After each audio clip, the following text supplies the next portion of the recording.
इसका Pakistan economic survey का latest edition आपको मिल जाएगा। इट्स ओके, ठीक हो गया Umar, I understand, but still issue ये है ना कि मैं चाह रहा था कि कुछ लोग गूगल को एजुकेशन के लिए भी यूज कर लें। ठीक हो गया। So I could have given that link, but I wanted people to learn by doing, क्योंकि बाज़ औक़ात बहुत ज़्यादा स्पून फीडिंग से भी नुकसान हो जाता है। तो रादर आगे चलकर तो शायद मैं आपसे हाईलाइट शेयर भी कर दूं बजाते खुद, लेकिन फिलहाल my task here is to make sure that people search for something constructive. But anyways, thank you. चलें,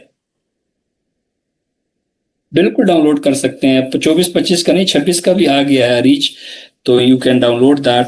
लेकिन कोई भी डाउनलोड कर लें, पिछले साल का भी हो, कोई बहुत बड़ा चेंजेस नहीं आया होगा, कोई बहुत बड़े लैंडमार्क्स हमने नहीं अचीव किए होंगे।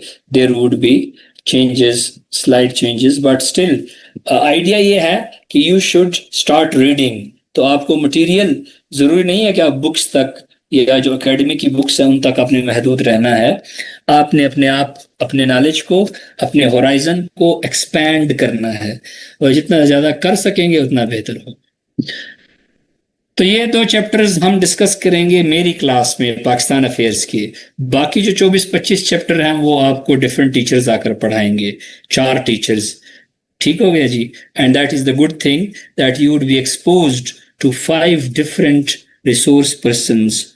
उस हवाले से देवबंद हम डिटेल में डिस्कस करेंगे। ये तो मैंने वैसे आपसे कहा कि वो एक रिलीजियस मूवमेंट थी, so in order to bring Muslims back toward Islam, क्योंकि with the passage of time बहुत सी बिदात शामिल हो गई थी, इनोवेशंस शामिल हो गई थी, उनको काउंटर करना ज़रूरी था। और ये ज़रूरी था कि एक ऐसी जमात तैयार की जाए जो लोगों को दीन की तालीम दे। ठीक है, चलें। ओके, रिसोर्सेस पे आ जाते हैं।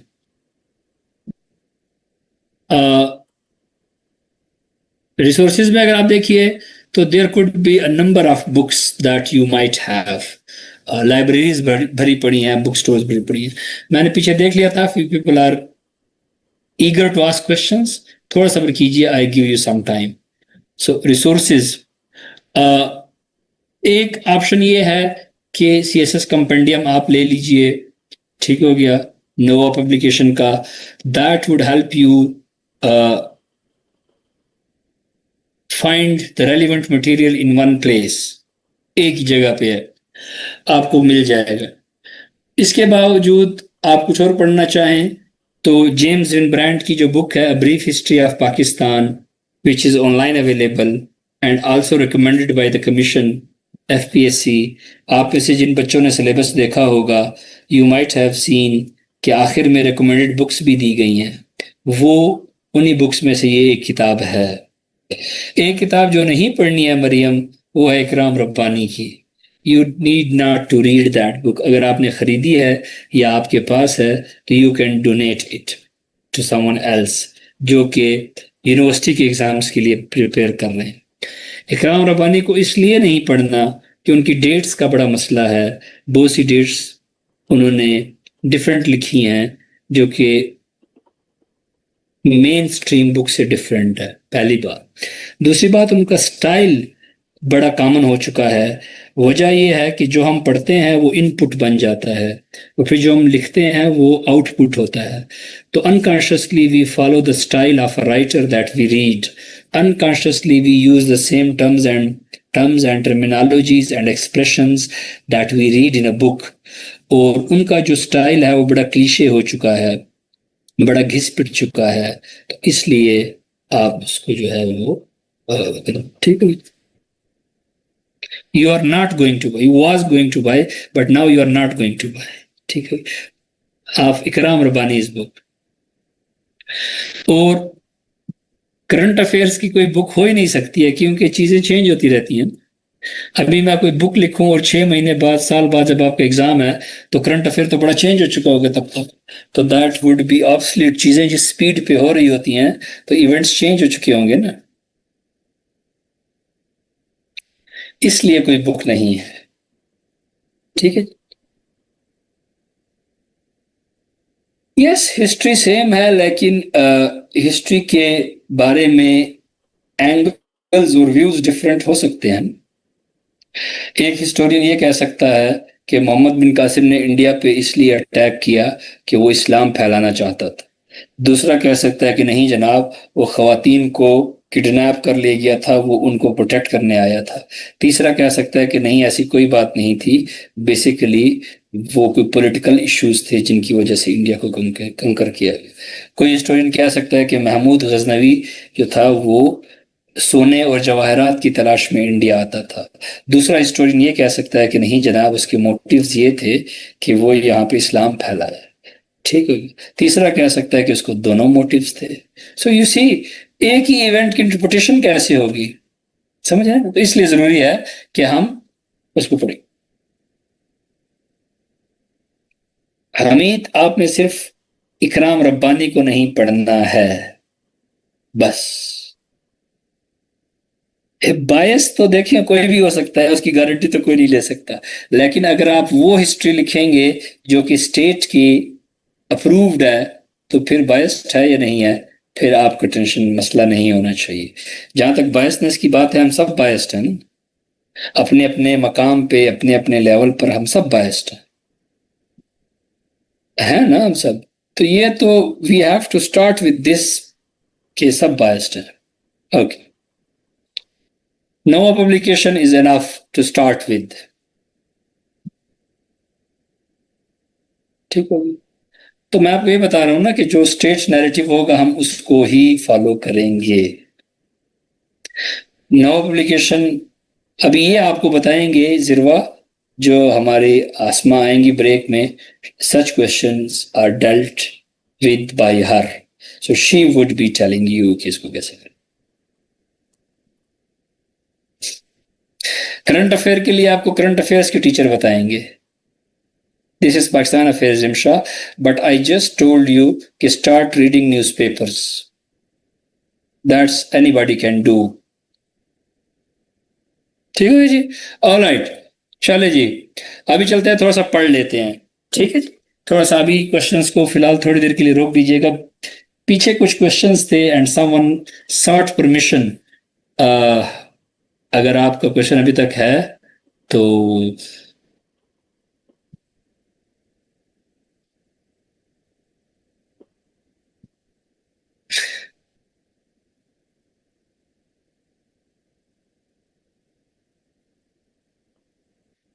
देखिए ना, उमर, उमर का क्वेश्चन जरा एक मिनट होल्ड कीजिएगा क्वेश्चंस को। उमर का क्वेश्चन ये है कि personal believes are not allowed. आप ये सोचिए, आपका पर्सनल बिलीफ क्या आपका वाकई अपना है, आप पे इल्हाम हुआ उस पर्सनल बिलीफ का, या वो भी आपने कहीं पे पढ़ा है, या हो सकता है वो आपके ऑलरेडी एग्जिस्टिंग आइडियाज से रिलेट करता हो, आपके ऑलरेडी फ्रेम ऑफ रेफरेंस में हो। तो दिस इज हाउ कि आप एक चीज को सही मानते हैं, दूसरे को गलत मानते हैं। वो क्या पैमाना होगा, ये तो बजाते खुद बड़ा सब्जेक्टिव बात हो जाएगी ना, कि आप जिस चीज को सही समझ रहे हैं, सच समझ रहे हैं, हो सकता है मेरे नजदीक झूठ हो। मैं जिस चीज पे ईमान लाया हूं, हो सकता है आपके लिए गलत हो। So that could always be very much subjective. ठीक हो गया, because it's history, because it's so many thing. ये कहना कि मेरे पर्सनल बिलीव्स पर्सनल तो हैं ही नहीं, you must have read it somewhere, आपने कहीं पे सुना होगा, कहीं पे पढ़ा होगा, कहीं पे डिस्कशंस हुई होंगी, कहीं ना कहीं से आपने वो इंफॉर्मेशन ली होगी। तो फिर अगर तो वो इंफॉर्मेशन आपके एग्जिस्टिंग बिलीफ के साथ अलाइंड है तो ठीक है, नहीं अलाइंड तो गलत हो जाती। तो इसलिए मेरा इस उसमें ये है कि हमें पढ़ते रहना चाहिए। फिर एक वक्त ऐसा आता है जहाँ पे वी रियलाइज कि क्या लिखना है एग्जाम में, क्या नहीं लिखना, और अगर कंट्रोवर्शियल बात भी लिखनी है तो कैसे लिखनी है। देखिए, हर बात का अपना एक तरीका होता है, and there would be time when you would be able to write even controversies in a manner that nobody would be offended, and that is the art of diplomacy। आप देखें ना, फॉरेन सर्विस में भी आओगे ना तो diplomat होंगे ना, तो वहां पे तो बाज औकात आपने सख्त बात भी ऐसे अल्फाज में करनी होती है कि अगला बंदा बाहर ये ना कह सके कि यार आपने मेरी इंसल्ट कर दी है। ठीक हो गया. So this is how and with the passage of time you would learn it. Just give yourself some time. ठीक हो. महफूज कैसे करना चाहिए? देखिए अब्दुल्ला, ये तो करंट अफेयर का टॉपिक है. ठीक हो गया. तो ये तो आपको वही बताएंगे जब आप पढ़ेंगे. मेरा नजदीक तो महफूज करने का बेस्ट आइडिया ये है कि आपके माइंड में महफूज होना चाहिए. मेजर इश्यूज आपके माइंड में हो, जहां भी आप जाएं बात कर सकें. सब कुछ आपको मिलेगा, सब कुछ आपको मिलेगा. ठीक हो गया जी. Don't worry. फिलहाल थोड़ा सा मैंने कहा था कि पढ़ लेते हैं. ये लीजिए ना. क्वेश्चन लेंथ जायद जमान मैंने आपका क्वेश्चन देख लिया था and I did not answer it intentionally. Reason ये है कि अब ये सोचिए खुद ही, देखे ना, आज की इस क्लास से और हमेशा सीएसएस के पॉइंट ऑफ व्यू से अपने क्वेश्चन की वैल्यू को जरा चेक किया करें. Am I asking a smart question?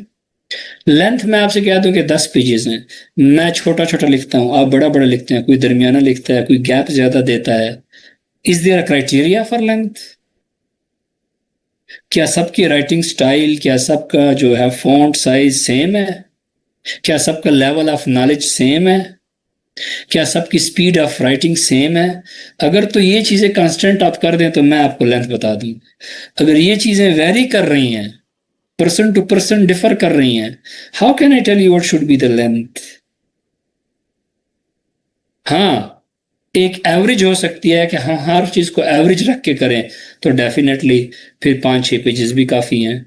लेकिन again length would be determined by your and anyone's reading, कि आपने रीडिंग्स कितनी की हुई हैं, आपके पास आर्ग्यूमेंट्स कितने हैं. मैं आपको कहता हूँ कि 5 पेजेस हैं, या आप मुझे कह दो कि 5 पेजेस हैं, मेरे पास आर्ग्यूमेंट ही 3-4 हैं, तो मैं 5 पेजेस तो लिख ही नहीं सकता हूँ ना मैं. सो अगेन, अगर मैं आपको बता भी दूं कि एवरेज 5 पेजेस हैं, अगर आपने पढ़ा नहीं है, मैंने नहीं पढ़ा, तो हम कैसे करेंगे? आप मेरा कंटेक्ट समझ आया ना. तो लेंथ के बारे में वरी ना करें, पहले नॉलेज के बारे में परेशान हूं. पहले अपने नॉलेज को एनहांस करें. जितना ज्यादा नॉलेज होगा और जितना लिखने की आपको स्किल आएगी तो थोड़े वक्त में ज्यादा लिख सकोगे. ठीक हो गया. और ज्यादा वक्त में अगर आप चाहेंगे तो कम भी लिख सकेंगे. ये स्किल होती है जो कि पढ़ने और लिखने से, बार बार पढ़ने से और लिखने से आती है. और लेंथ हर क्वेश्चन खुद डिटरमिन करता है कि कब उस, हो सकता है कुछ क्वेश्चंस ऐसे हों जो आप 10 पेजेस में लिखे, हो सकता है उसी पेपर में एक क्वेश्चन आप 3 पेजेस में लिखा है और आपको पूरे नंबर भी मिल जाए. सो अगेन, ये तो आपके स्टाइल पे होगा, आपके आर्ग्यूमेंट्स पे होगा, डाटा पे होगा, नरेशन पे होगा, डिक्शन पे होगा, वोकैबुलरी पे होगा. There are so many other things which you need to focus, not length. Length exam में होगी. अभी आप, मेरा क्वेश्चन क्लास से ये है कि आपकी लेंथ ऑफ नॉलेज क्या है, वोकैबुलरी क्या है, लेंथ ऑफ इंफॉर्मेशन क्या है. Tell me this and I will tell you कि क्या लेंथ आपकी होनी चाहिए ये एग्जाम में क्वेश्चन की. तो इस कंटेक्स्ट में इसको देखिएगा. ठीक हो गया. ये आप देखिए जी. ब्रेक बिल्कुल देंगे कि HR, लेकिन हम ऐसे टाइम पे ब्रेक करेंगे कि सारा पाकिस्तान नमाज पढ़ सके अपने अपने अकीदे के मुताबिक. Yes, I am aware of that and I would definitely take a break and will give you the break that you so deserve. But यह है कि थोड़ा सा आपने मेरे साथ चलना होगा. टाइम आपको बिल्कुल ब्रेक मिलेगी, उसमें कोई शक दूसरी बात है ही नहीं. हमने इस्लाम के मुल्क पे नाम इसलिए तो नहीं बनाया था मुल्क कि फिर यहाँ पे नमाज की ब्रेक भी नहीं देंगे क्लास में. डोंट यू वरी जी. डॉक्टर साहब देखिए, डॉक्टर साहब बड़े, हमें ना आप हमारे वो हैं, वो जिसको कैंपस कहते हैं, आपने ना हमें राह पे रखना है ताकि मैं तो लेक्चर शुरू करना चाह रहा हूँ, बीच में आप लोगों के क्वेश्चन ही आ रहे हैं और वो भी इसी तरह से फिर मुंह बना लेते हैं कि मेरे सवाल का जवाब ही नहीं दिया. तो अब क्या किया जाए. एनीवेज, चलें कोई बात नहीं. मैं तो काफ़ी देर से उसी पे आया हूँ कि मैं लेक्चर आपको शुरू कर दूँ. लेकिन अगेन आज पहला दिन है और बहुत से बच्चे, एक और चीज़ चलें पर्सपेक्टिव में रखिएगा, काम में आएगी फ्यूचर में. हो सकता है बहुत से कैंडिडेट्स ऐसे हों जो किसी वजह से they are unable to join this class, financial reasons, personal reasons, social reasons, psychological reasons, वो फ्री सेमिनार में आए हुए हैं, 2-4 क्वेश्चंस पूछ रहे हैं, तो कोशिश करें कि उनको चांस दे दें। अगर तो आप दाखिला ले चुके हैं, एडमिशन करा चुके हैं, माइंड बना चुके हैं, मैं और आप तो फिर भी यहीं पे अवेलेबल होंगे, मिलेंगे, कर लेंगे। लेकिन ये है कि जो लोग शायद कल या परसों से may not be able to join this class, अगर आज वो क्वेश्चन पूछ लें थोड़े से ज़्यादा, so it would be better idea. ठीक है, ऑलराइट, चले जी, CSS कर लें। बाकी आप फिलहाल सिस्टम कैसा है, करप्ट है या नहीं है, इसको छोड़ें। आप अपनी मेहनत करें। मेरा ये मानना है कि अल्लाह ताला मेहनत कभी भी ज़ाया नहीं जाने देते। देर हो जाती है, अंधेर नहीं है। पॉइंट ये है कि क्या आप तैयार थे, क्या आपने रिक्वायर्ड मेहनत की है। और रिक्वायर्ड मेहनत से याद आया, आप मुझे मत बताइएगा, मुझे नहीं बताना है, आपने एक क्वेश्चन अपने आप से पूछना है, और वो ये है, कुछ लोग फिर नाराज होंगे, डॉक्टर साहब बट जस्ट गिव मी सम रोप, क्योंकि if you put yourself in my shoes, so then you would realize कि how difficult at time it is to manage a class, online class of 150 people. मुझे नहीं बताना है, question आपने खुद से पूछना है और खुद को जवाब देना है। और वो ये है कि जब आप यूनिवर्सिटी में थे, जब आप पढ़ रहे थे, BS कर रहे थे, MS कर रहे थे, जो भी आपकी डिग्री थी, जो भी प्रोग्राम था, कितनी दफ़ा ऐसा हुआ कि आपकी क्लास कैंसिल हुई, या आप घर से सिर्फ स्पेशलिस्ट लिए गए कि मैंने जाके लाइब्रेरी में बैठ के पढ़ना है, एंड यू स्पेंड 5, 6, 7, 8 आवर, सुबह 8 बजे गए, शाम को 6 बजे लाइब्रेरी ने आके आपको उठाया कि उठे जी हम बंद करने लगे हैं। How many times this happen to you कि लाइब्रेरियन आया हो और उसने आपको निकाला हो कि निकले यहाँ से, हम जा रहे हैं। कितनी दफ़ा ऐसा हुआ कि आप लोगों ने कहा कि हम वो कुछ और पढ़ने के लिए, नॉट माई ओन स्टडी, मैंने कुछ और पढ़ना है, मैंने नावल पढ़ना है, फिक्शन पढ़ना है, मैंने पोइट्री पढ़नी है, मैंने हिस्ट्री पढ़नी है, मैंने अखबार में कुछ किसी बुक्स पढ़नी है। Don't answer me because I know the answer, but अगर आप आज देखें, perhaps those hours, those days are the best days when you were there for knowledge, not for marks, not for grades.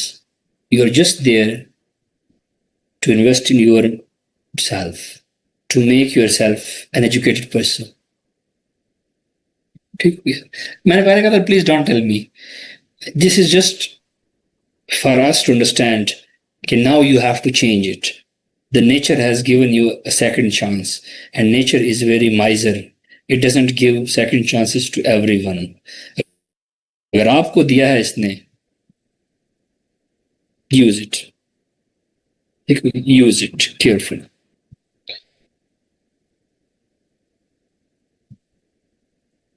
चलें जी, we are almost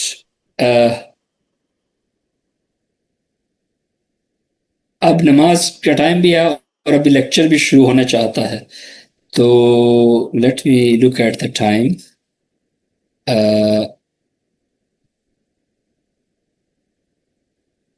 चलें थोड़ा सा एक वो ले लेते हैं, फील ले लेते हैं।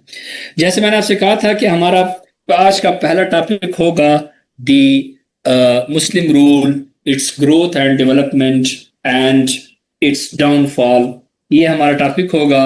And we try to understand this topic नमाज के बाद भी, बट लेट्स स्टार्ट, ताकि थोड़ा सा ये एहसास हो कि कुछ पढ़ा भी है, कुछ किया भी है, ये एहसास ना हो कि ये टाइम तो ज़ाया गया। As I told you that we would start with this topic, तो याद रखिएगा, we are talking about Muslim rule. We are not talking about the presence of Islam or the presence of Muslims in India. देखिए, इस्लाम India में पहले आ चुका था, India के कुछ लोग मुसलमान हो चुके थे, यानी Islam as a religion had already been introduced in India. यानी इंडिया के लोगों को यह पता था कि अरब के इलाके में जो है आखिरी नबी तशरीफ ला चुके हैं, यहां पे लोग मुसलमान हो चुके थे। So we are not tracing that history, rather at this point in time we are interested in the growth and development of Muslim rule. I'm also going a bit slow because I'm told I'm too fast. Slow me down if you also think that I'm going fast. So yes, you can tell me, I can repeat it twice, thrice, 4 times until you are satisfied.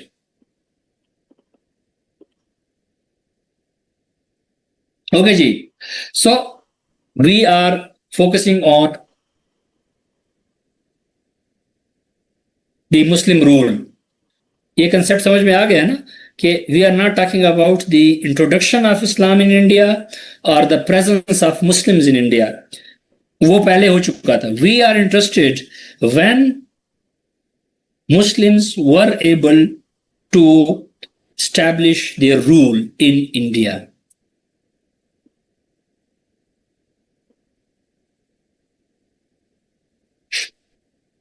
अच्छा, ये ना Roman Khan state जो है ना, ये बड़ा लफ्ज बड़ा अजीब है, क्योंकि स्टेट तो थी नहीं ना, एक खिलाफत और चीज होती है। जो स्टेट आप यूज कर रहे हो that is a modern expression, ये अभी वजूद में ही नहीं है, हम जिस पीरियड की बात कर रहे हैं। कंटेक्स्ट समझ आया ना। और दूसरी बात, क्या बलूचिस्तान इंडिया का हिस्सा रहा है जिस कंटेक्स्ट में हम बात कर रहे हैं? सो बहुत सी बातें होंगी।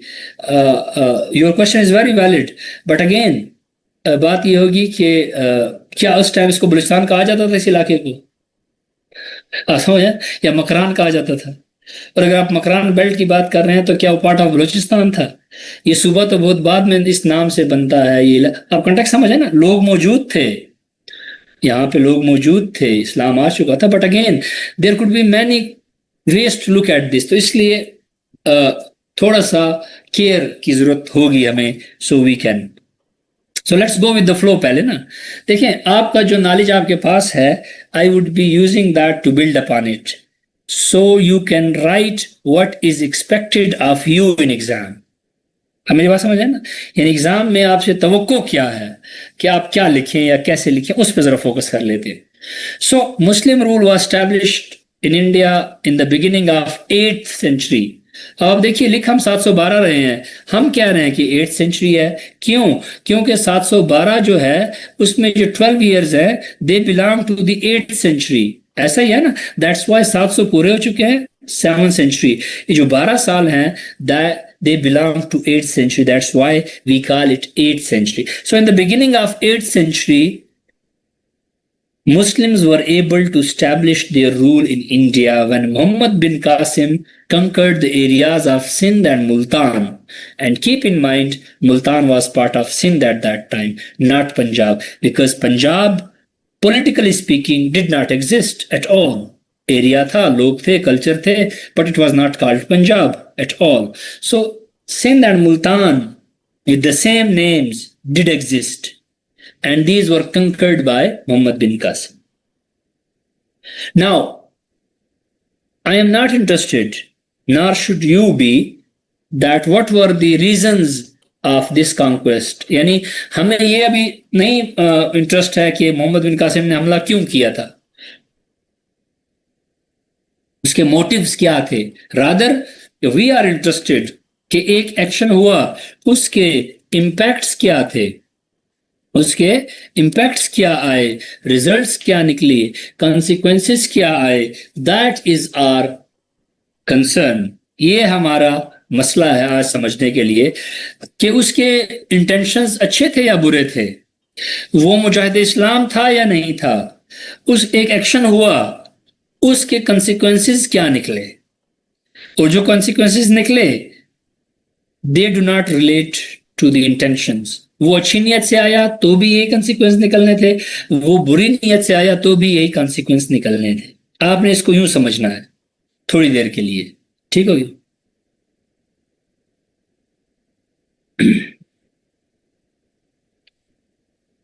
असल में अटैक तो 710 में भी हुआ था, 711 में भी हुआ था, लेकिन जो मुस्लिम रूल जब स्टैब्लिश हो जाता है, जब ये परमानेंट, एक होता है अटैक का पीरियड या ईयर, ठीक हो गया, वो अक्टूबर नवंबर भी किसी साल का हो सकता है, और it could lead to the next year. जब rule was formally establish, the areas formally became part, देखिए ना महीनों जंगें चलती रहती थी ना, सो वहां पे वो ओवरलैप कर जाते हैं ईयर बाजों का। ओके, सो इम्पैक्ट्स को अगर आप देखिए तो a new civilization, a new culture and a new language, that is something we need to focus. For example, Urdu is a language that is associated with the arrival of Muslims in India. Urdu is also believed to be the language that was cultivated in India by Muslims, that was promoted in India by Muslims. And it is also believed that Urdu is a living legacy of the Muslim rule in India, a living legacy, a proof of the Muslim rule in India. If you focus on the word Urdu, which literally means Lashkar or army, by extension, it means that the army of Muslims was comprised of speakers of different ethnic groups like Arabs, Turks, Persians, Afghans, Punjabis, Bengalis. And when these people started to live together, a new language started to develop. Since it was developed in an army, and the army in Turkic language was known as Urdu or Urdu, so the language was given the name of Urdu, लश्करी जुबान. It was a lingua franca. Lingua franca कहते हैं राब्ते की जुबान को, यानी आपस में जो बोल चाल में काम आती है। सर आजकल ग्लोबली अगर आप देखिए, English is the lingua Franca. Pakistan में अगर आप देखिए, Urdu is the still lingua Franca, यानी राब्ते की जुबान है, तो वो जुबान जिसमें जो ऑलमोस्ट आप अपना राब्ता करते हैं। So Urdu initially started its journey as a lingua franca, but with the passage of time it became one of the finest literary languages, जिसमें गालिब भी है, मीर भी है, इकबाल भी है, फैज भी है, और आपका फेवरेट शायरी अगर कोई है तो वो भी शामिल है। लिंगुआ फ्रांका से एक लिटरेरी लैंग्वेज बनी उर्दू। एंड टुडे पाकिस्तान में अगर आप देखें, today's Pakistan, Urdu is the national language. So you see language, अब अगर आप उर्दू की वोकैबुलरी को देखिए, 50% words come from Arabic, 30% from Persian and rest from other languages. So here again you can see a predominance of the Muslim language, that is Arabic, in our language, that is Urdu. So Urdu is something that is a living legacy, that is something which still is a proof that Muslim ruled India. Muslims gave rise to a new language, brand new language. It didn't exist before Muslims. And today, when Pakistan was created, it became the national language of the country that was created in the name of Islam. So Urdu is the language.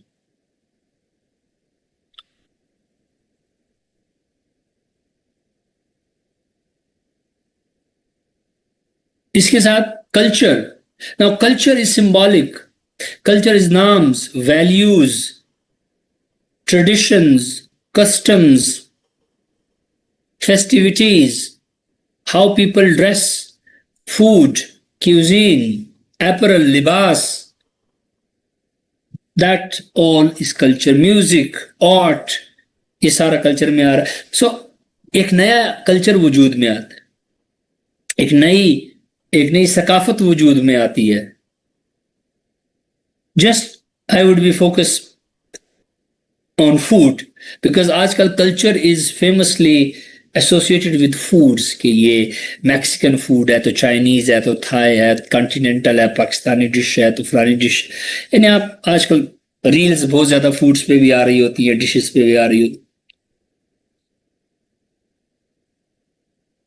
तो अगर आप देखिए तो जो Pakistani food है या जो आज फूड है उसमें एक चीज प्रीडोमिनेटली यूज होती है और वो है मीट, चाहे वो बीफ हो, चाहे वो मटन हो, चाहे। फिर इस्लाम की आमद के बाद से not only the dishes were changed because meat was introduced, क्योंकि जो हिंदू थे they did not eat meat, vegetarians थे ना। और याद रखिए आज का सिंध, आज का पंजाब, यहाँ के मेजॉरिटी लोग जो थे वो हिंदू थे। बलूचिस्तान और केपी के इलाकों में बुद्ध मत ज्यादा थी। तो यहाँ के लोग तो यानी जो यहाँ के जो हिंदू थे, because of their religion they would not eat meet. But Islam, on the other hand, is a different religion. And when our forefathers converted to Islam, they also became meat lovers. And everything, every dish contains somewhat meat. फिर खाने का style देखिए ना, आज भी हिंदू अलग अलग थालियों में खाते हैं, मुसलमान एक ही जगह पर बैठ के खाते हैं। क्योंकि हिंदुओं में तो कास्ट सिस्टम बड़ा रिजिड है, ये ब्राह्मण है, क्षत्रिय है, शूद्र है, ये दलित है, और वो एक दूसरे से दूर कि वो नापाक कर देंगे हमारी चीजें। ये तो इस्लाम आया, उसने कहा कि एक ही सफ में खड़े हो गए महमूद और अयाज, न कोई बंदा रहा न कोई बंदा नवाज।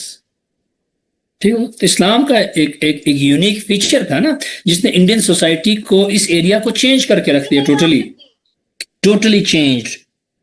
सो कल्चर, ये जो इकट्ठा दस्तरखान पे बैठ के खाने की रिवायत है, या अगर आप हिस्ट्री पढ़े, दमपुख से लेकर रोश, जलेबी, कुल्फी, ये सारी चीजें were brought to India by Muslims.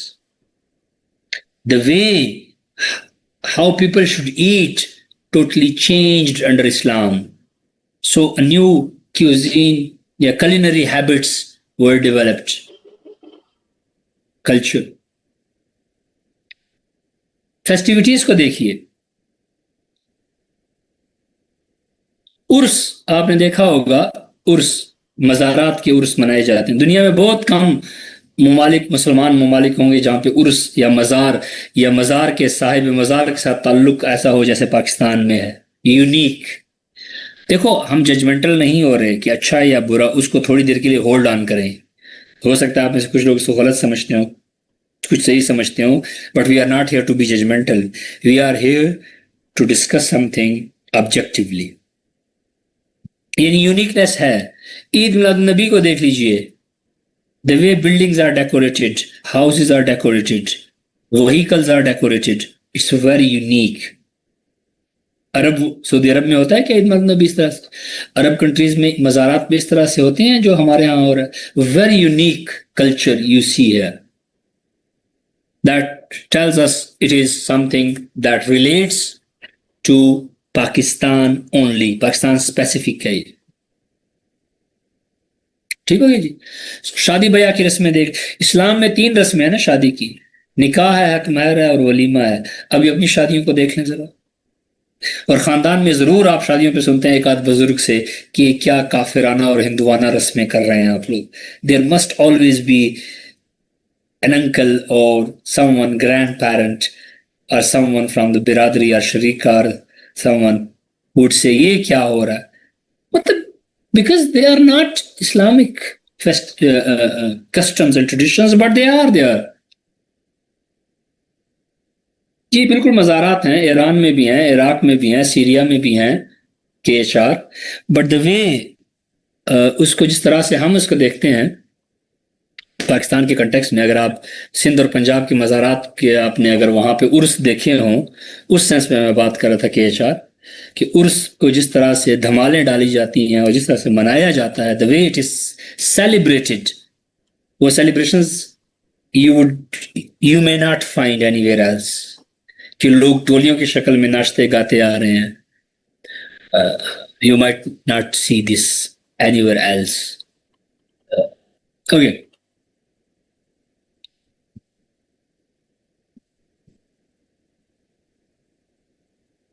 और अच्छा, अब आप ये देखिएगा कि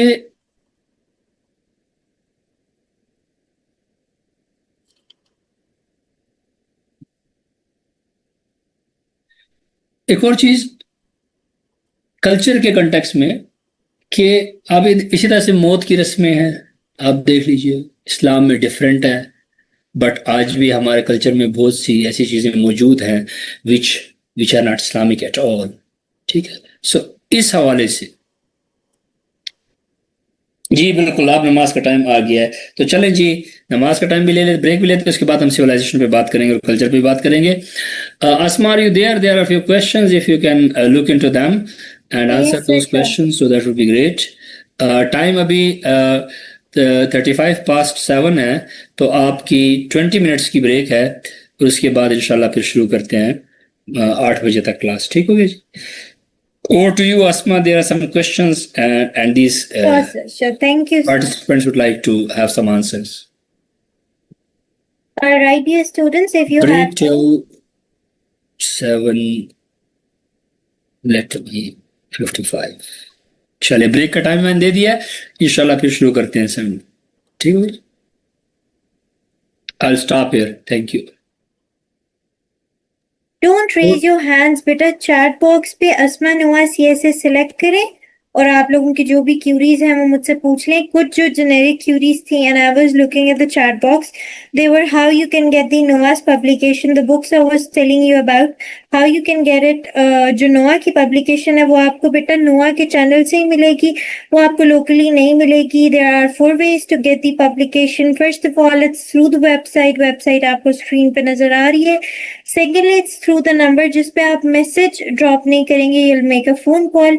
thirdly, अगर आप एनरोल्ड स्टूडेंट हैं, आप अपने LMS पे पब्लिकेशन पोर्टल के थ्रू ऑर्डर कर सकते हैं। फोर्थली, अगर कोई भी कैंपस आपके नियरेस्ट है, हर कैंपस में बुक शॉप इज अवेलेबल और हर बुक शॉप पे नोआ की पब्लिकेशन आपको मिल जाएगी। अच्छा, Shifa Ali, lecture count is different for both online and on campus, so we always say कि आप एक ही दफा डिसाइड करें whether you want to go for the online batch और द ऑन कैंपस वन। जी सना, ऑफ कोर्स, पर I don't know the exact date और मंथ के नेक्स्ट बैच कब आएगा।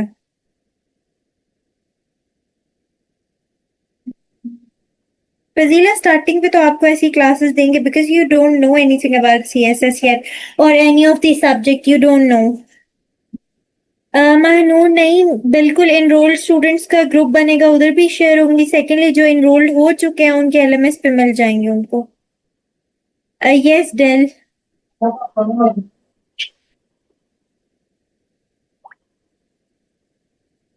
Yes, Isha, they're gonna be available on LMS till Feb 2027. आपको जो LMS की एक्सेस दी जाती है ना, वो Feb 2027 तक दी जाती है।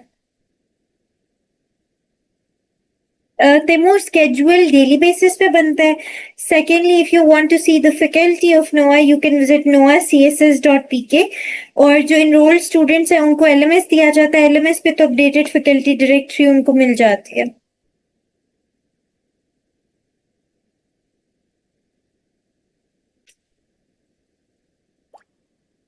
डॉक्टर ASG, फिर आप इसी नंबर से जहां पे ट्रांजैक्शन रिसीप्ट शेयर करनी है उन्हीं से कांटेक्ट कर लें इस बारे में।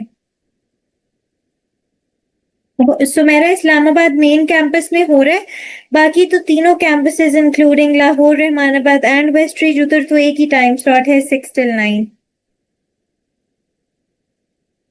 यस जरवा।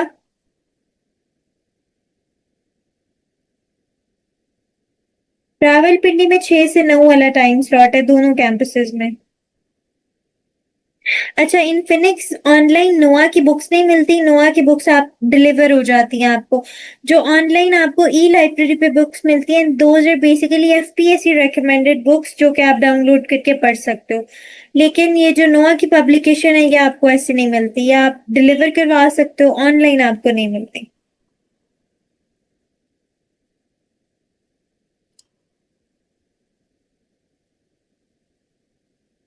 इसके अलावा कोई क्वेश्चन आप लोगों का?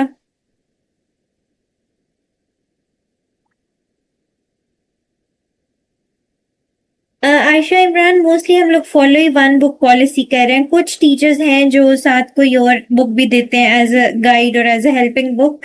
Otherwise mostly teachers will recommend you the नोआस publication for the whole syllabus. No Mariam Farooqui, nothing like that. Sumera, अगर तब तक बैच की क्लोजिंग हो गई हुई, so I can not say anything, otherwise limited seats हैं, जितनी जल्दी हो सकता है आप एनरोलमेंट करवा लें. No, Dr. ASD course selected means either complete course or only compulsories. जी जी सारा, मैं आपको फी स्ट्रक्चर का बता देती हूँ. जो कंप्लीट कोर्स है उसकी ड्यूरेशन 4.5 to 5 मंथ्स है. अगर आप इंस्टॉलमेंट में फी पे करते हैं, ऑन कैंपस फी 1,40,000 होगी, ऑनलाइन फी 1,30,000 होगी. ऑन कैंपस का इंस्टॉलमेंट प्लान ये होगा कि at the time of enrolment आप 80,000 पे करेंगे. Right after month you will pay 60,000. Online फी के इंस्टॉलमेंट प्लान की बात करें, at the time of enrolment आप 70,000 पे करेंगे and right after month you will pay 60,000. बेटा ये उन स्टूडेंट्स के लिए है जो अपनी फी इंस्टॉलमेंट में पे करना चाह रहे हैं, but for the students who want to pay lump sum fee, lump sum fee का मतलब होता है कि वो इकट्ठी फी पे करते हैं at the time of enrolment. ऐसे स्टूडेंट्स को हम 20,000 रुपी डिस्काउंट देते हैं. ऑन कैंपस फी हो जाती है 1,20,000 एंड ऑनलाइन फी इज 1,10,000. जो सेकंड कोर्स है वो है ओनली कंपल्सरीज का सारा, जिसकी ड्यूरेशन है 3 मंथ्स और एमपीटी की प्रेपरेशन भी इसके साथ ही इंक्लूडेड है. ऑन कैंपस फी है 80,000, ऑनलाइन फी है 70,000. जी जी Sumera, I am talking about all the campuses and online के लिमिटेड सीट्स हैं. सीट्स फिलअप हो जाएंगी, बैच की क्लोजिंग हो जाएगी, फिर आप एनरोलमेंट नहीं करवा सकते. अहमद, मुझे तो 2027 के नेक्स्ट बैच का नहीं पता, आप मुझसे 2028 का पूछ रहे हो. अच्छा, एडमिन होता ही है for the starting 25 to 30 days आपकी सिर्फ कंपल्सरी की क्लासेस होती हैं, because you are very new, you don't know how to cover, how to make notes, आपने कैसे पढ़ना है. फिर आपकी कंपल्सरीज और ऑप्शनल साइडवेज चलते हैं. और 4.5 to 5 months we have been covering the syllabus from 2008, so don't worry, आपका भी सिलेबस कवर हो जाएगा. जैनब, वालेकुम अस्सलाम. लिमिटेड सीट्स हैं, तब तक इस बैच की क्लोजिंग हो चुकी होगी definitely.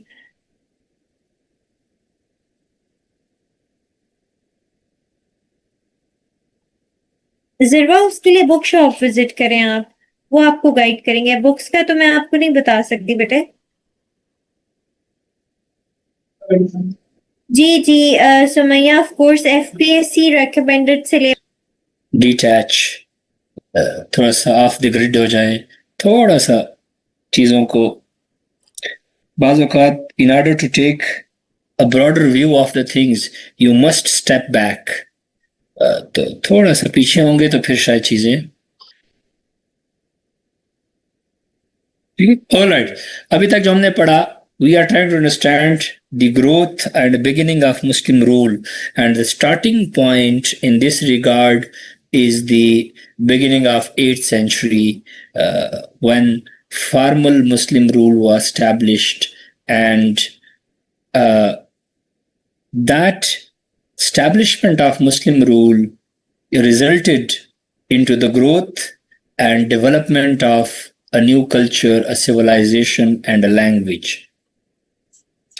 Because when two cultures, two religions interacted with each other, एक तरफ इंडियन सिविलाइजेशन थी एंशियंट, दूसरी तरफ से मुस्लिम सिविलाइजेशन आई, and when these two civilizations interacted with each other, it was bound to produce something new. ऐसा ही होता है ना, यानी जब दो एग्जिस्टिंग स्ट्रक्चर आपस में इंटरेक्ट करते हैं, so they give rise to something which is unique, new and different.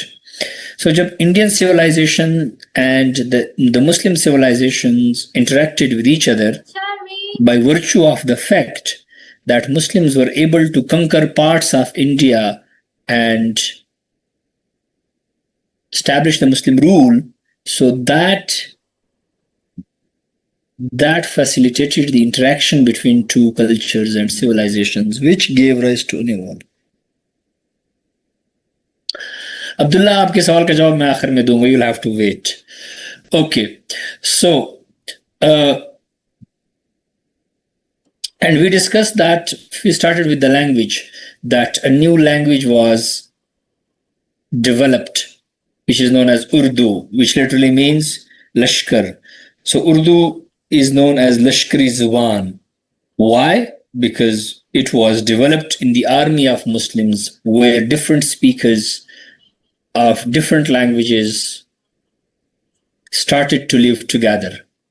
and this gave rise to a lingua franca, राब्ते की जुबान, and with the passage of time that became one of the literary languages of India, and today it's the national language of Pakistan. We discussed culture as well, cuisine, food को देख लीजिए. We discussed that meat and the use of meat predominantly was introduced in the Indian cuisine, Indian food, and the way people eat, that was totally changed.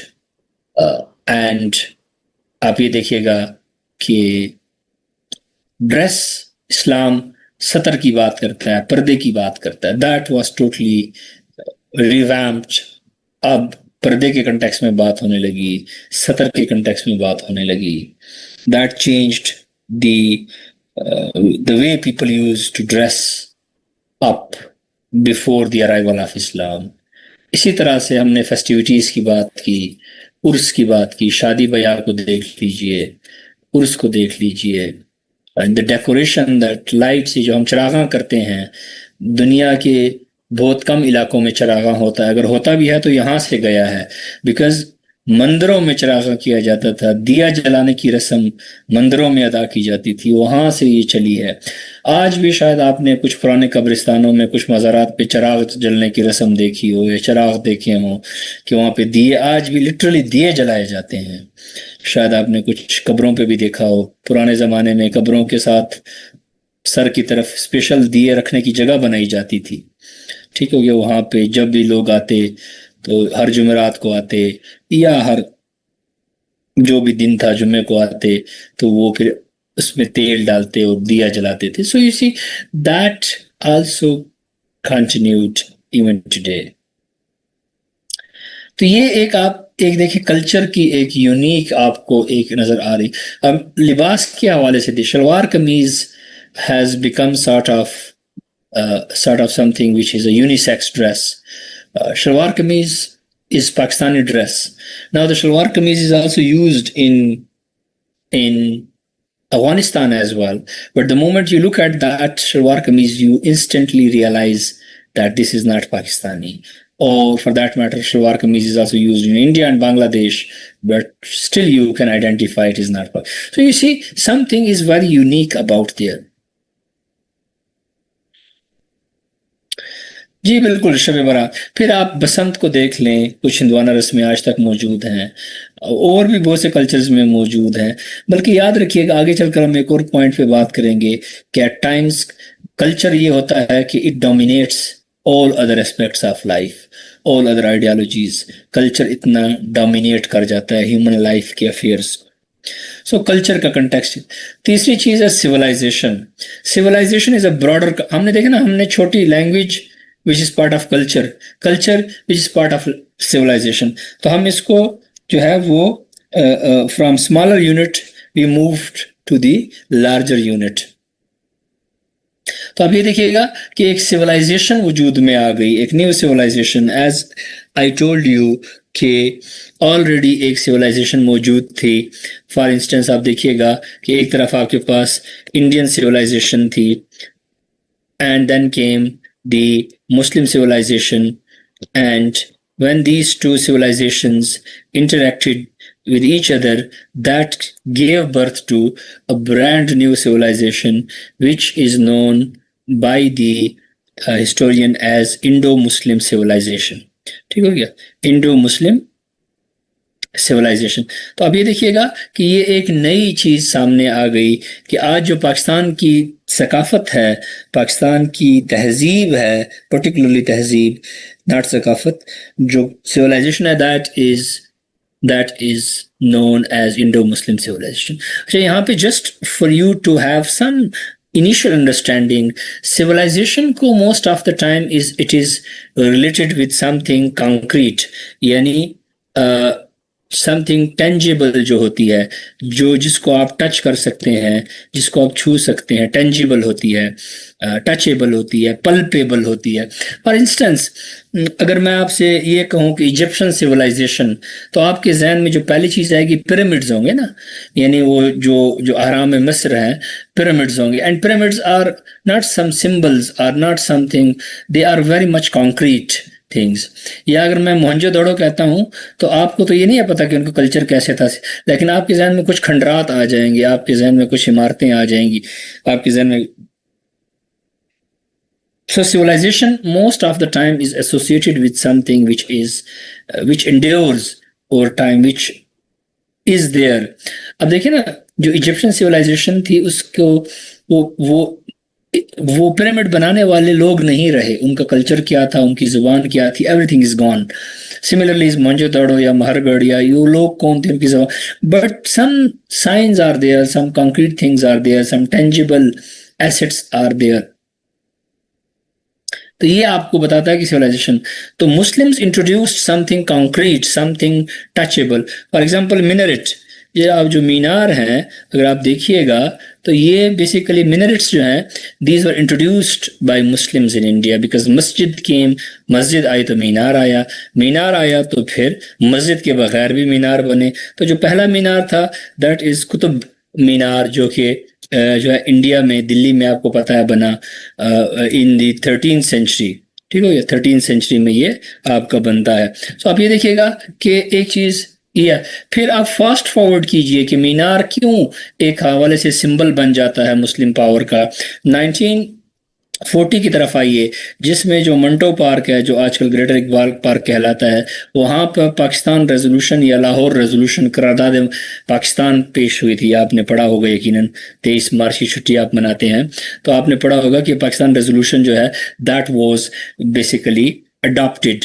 और फिर 1960s में government of Pakistan ने फैसला किया कि हम यहाँ पर एक यादगार, एक commemoration to commemorate that passage of Pakistan resolution, we want to build something. So what was built?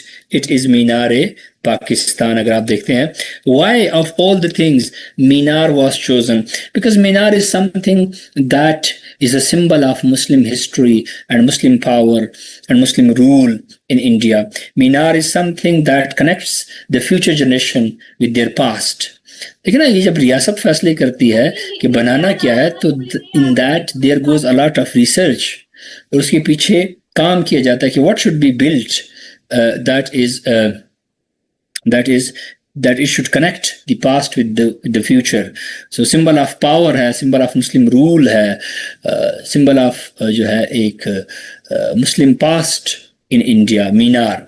इसी तरह से अगर आप देखिए चहार बाग, एक जो कंसेप्ट है इंडिया में which was introduced predominantly by Muslims.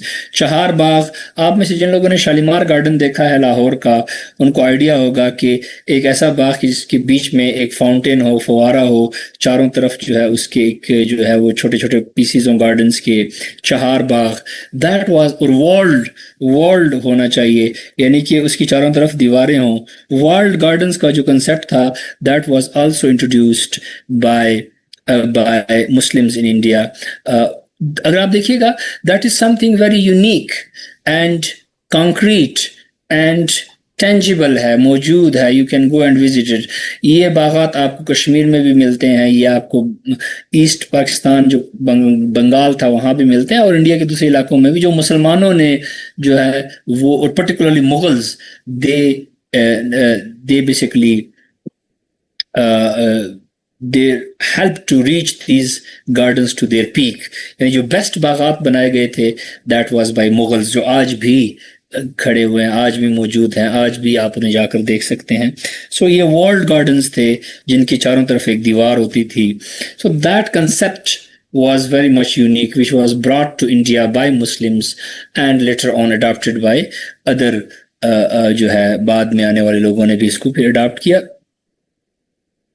तो इसको चहार बाग यानी कि ऐसा बाग जिसके बीच में एक फाउंटेन होता है, चारों तरफ किताब होते हैं, एक एक तरह से यानी प्लस का निशान अगर आप बनाएं तो बीच में आप फाउंटेन रखें और चार उसके और उसकी गिर्द एक चार दीवारी दे दें, फिर that is the walled garden concept. अगर आप देखें ताजमहल में भी आपको ये नजर आता है, ये आपको जहां भी आप मुसलमानों की कोई कंस्ट्रक्शन बाग के हवाले से देखेंगे, सो उसके चार किते होंगे, चार उसके लॉन्स होंगे, बीच में एक फाउंटेन होगा, इसको यूं समझिएगा आजकल की जुबान में।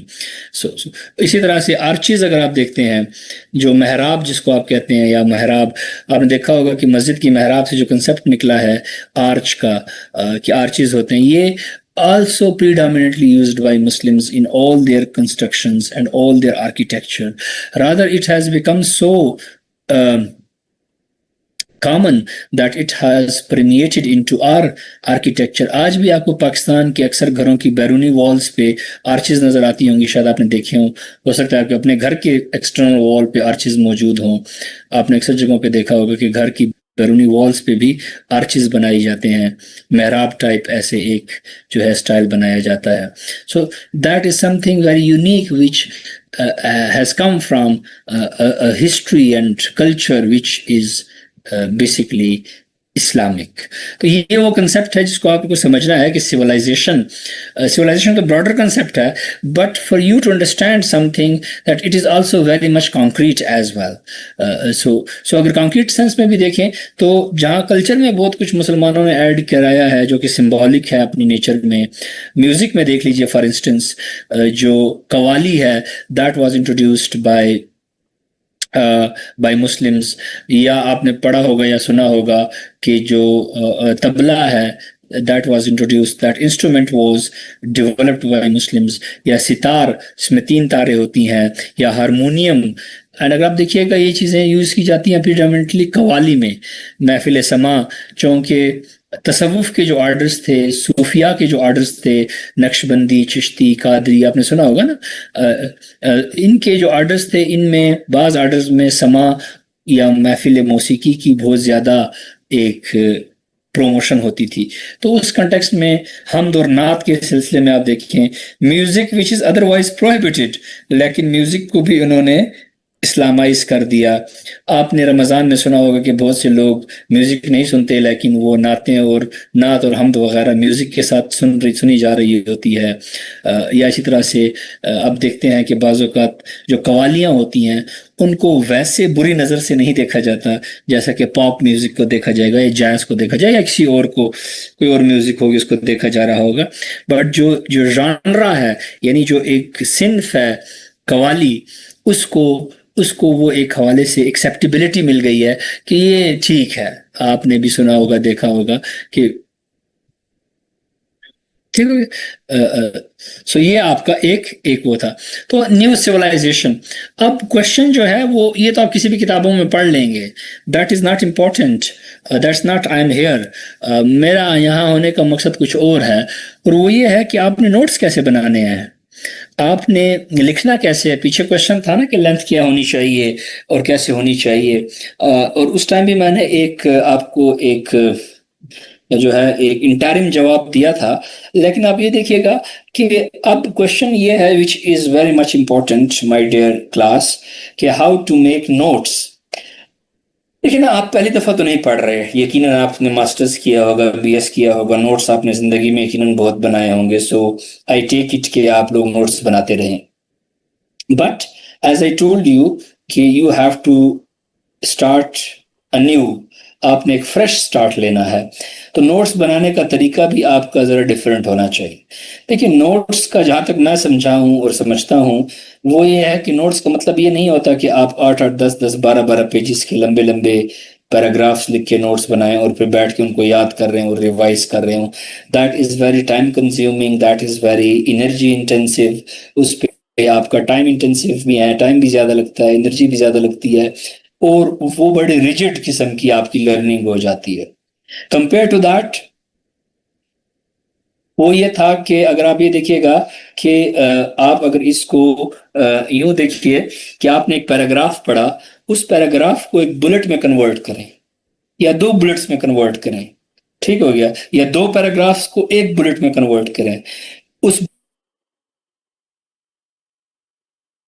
आ जाएं and you can expand on those ideas. देखिए, आपने जो है रॉट लर्निंग की तरफ नहीं जाना, रट्टे की तरफ नहीं जाना कि आप लंबे लंबे पैराग्राफ्स को बैठ कर रट्टा लगाएंगे तो हो जाएगा। ये याद रखें, रट्टा लगाने से नहीं होगा। दूसरी बात ये भी याद रखें कि सीएसएस में बुलेट पॉइंट्स एग्जाम में नहीं चलते, आपने प्रॉपर एक्सप्लेन करना होता है पैराग्राफ्स के जरिए, हेडिंग्स के जरिए। Bullet points are not allowed in this, उसमें कि आप उसको जो है बिल्कुल, क्योंकि बुलेट पॉइंट्स में आपकी अंग्रेजी की कमजोरियां छुप जाती हैं, और सीएसएस एग्जाम जो है that is all about English language as well. So आपने प्रॉपर एक डिस्कोर्स देना होता है, आपने प्रॉपर इसको लिखना होता है।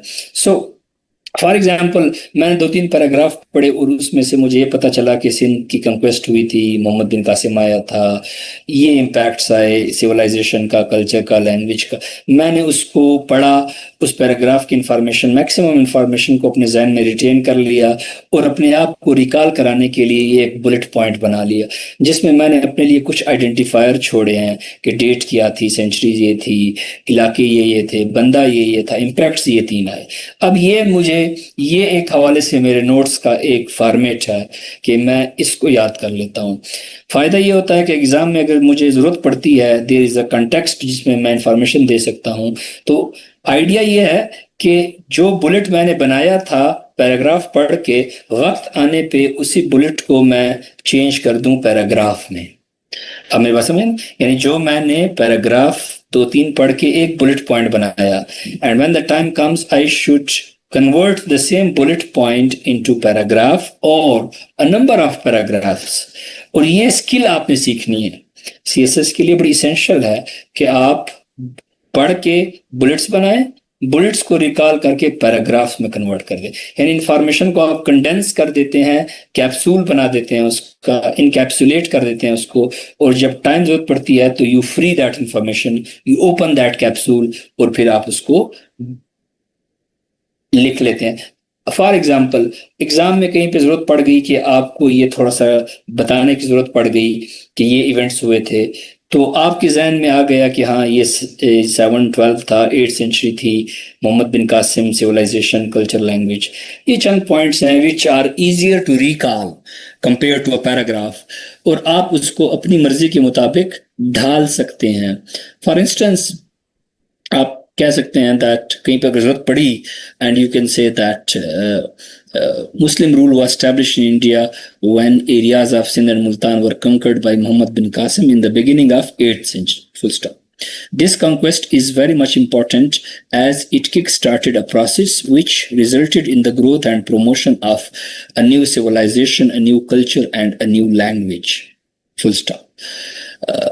When Muslim came to India, they brought with them the Islamic civilization or Muslim civilization, which interacted with the existing Indian civilization, and the interaction of these two civilizations gave rise to a brand new civilization, which is known as Indo-Muslim civilization. Full stop.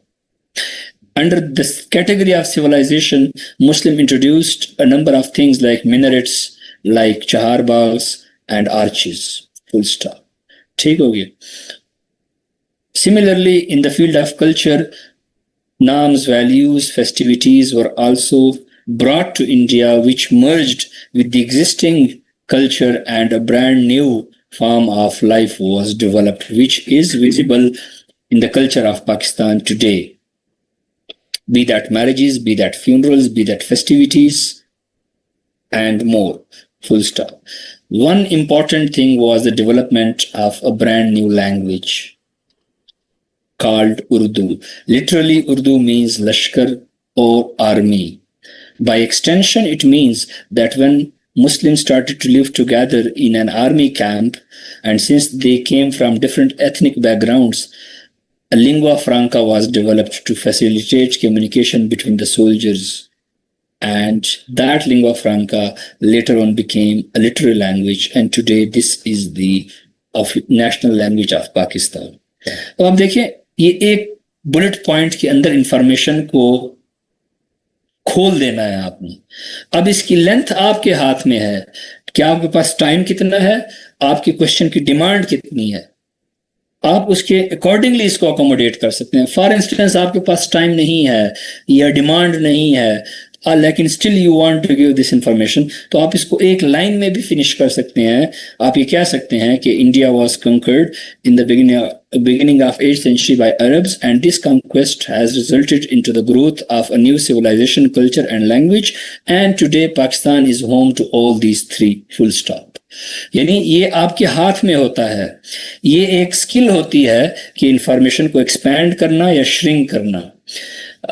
तो उसके लिए 2 steps होते हैं, पहले आप information ज्यादा लेंगे, दूसरा आपने स्किल पैदा करनी है कि आपके पास ये स्टाइल हो कि अगर आप चाहें तो उसी इंफॉर्मेशन से 2 पैराग्राफ बना लें, और अगर आप चाहें तो उस इंफॉर्मेशन को 2 सेंटेंसेस में वाइंड अप कर दें। That is the skill that you require, that is something that you need to work on, and that is something that will take time. ठीक हो गया क्लास? यानी कि आज इससे आप इंटिमिडेट ना हो, कि परेशान ना हो कि यार ये क्या हो गया, पहला दिन है आपका।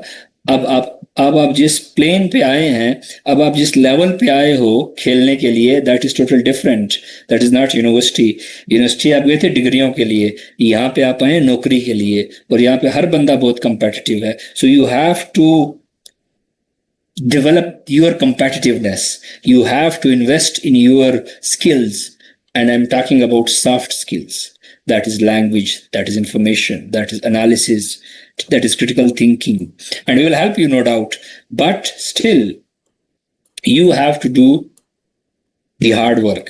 We are just here to guide you कि आप ये पढ़ लें, ऐसा कर लें, ऐसा कर लें, but again आप ये देखिएगा कि इस सारी डिबेट का पर्पज सिर्फ ये था to help you understand one very basic points, how to develop your notes, and notes should not be, अब देखिए ना, अगर आपने नोट्स बनाए हैं 12-15 पॉइंट्स हैं, उसमें बुलेट पॉइंट्स हैं, उनको रिवाइज करना आसान है, रिकॉल करना आसान है, और आप देखिएगा कि हर बुलेट पॉइंट का अगर आप एक एक पैराग्राफ बनाते जाएं तो आपके क्वेश्चन के 12-13 पैराग्राफ बन जाते हैं। एक इंट्रो डाल दें, एक कंक्लूजन डाल दें, तो 15-16 पैराग्राफ तो आपके बन गए, which is a very good length by any standard. तो आइडिया ये है कि आप किस तरह से अपने नॉलेज को रिटेन कर सकते हैं और वक्त पड़ने पर रिकॉल कर सकते हैं और उसको एक्सप्रेस कर सकते हैं। ठीक हो गया? इसको आप इस हवाले से देख सकते हैं। So that is the idea here. अगर आज आप आए हैं तो आपको सिखाने का पर्पज ये है, अदरवाइज हिस्ट्री की तो बुक्स भी पढ़ी हुई हैं, चैट जीपीटी मुझसे अच्छा आपको पढ़ा देगा, ठीक हो गया, यूट्यूब पे मुझसे अच्छे लेक्चरर्स पढ़े हुए हैं, but the basic idea is कि आपको ये स्किल की तरफ लाया जाए, and which is going to be very much essential for you to excel in exam and later on in life. So that was the broader idea. ठीक हो गया जी?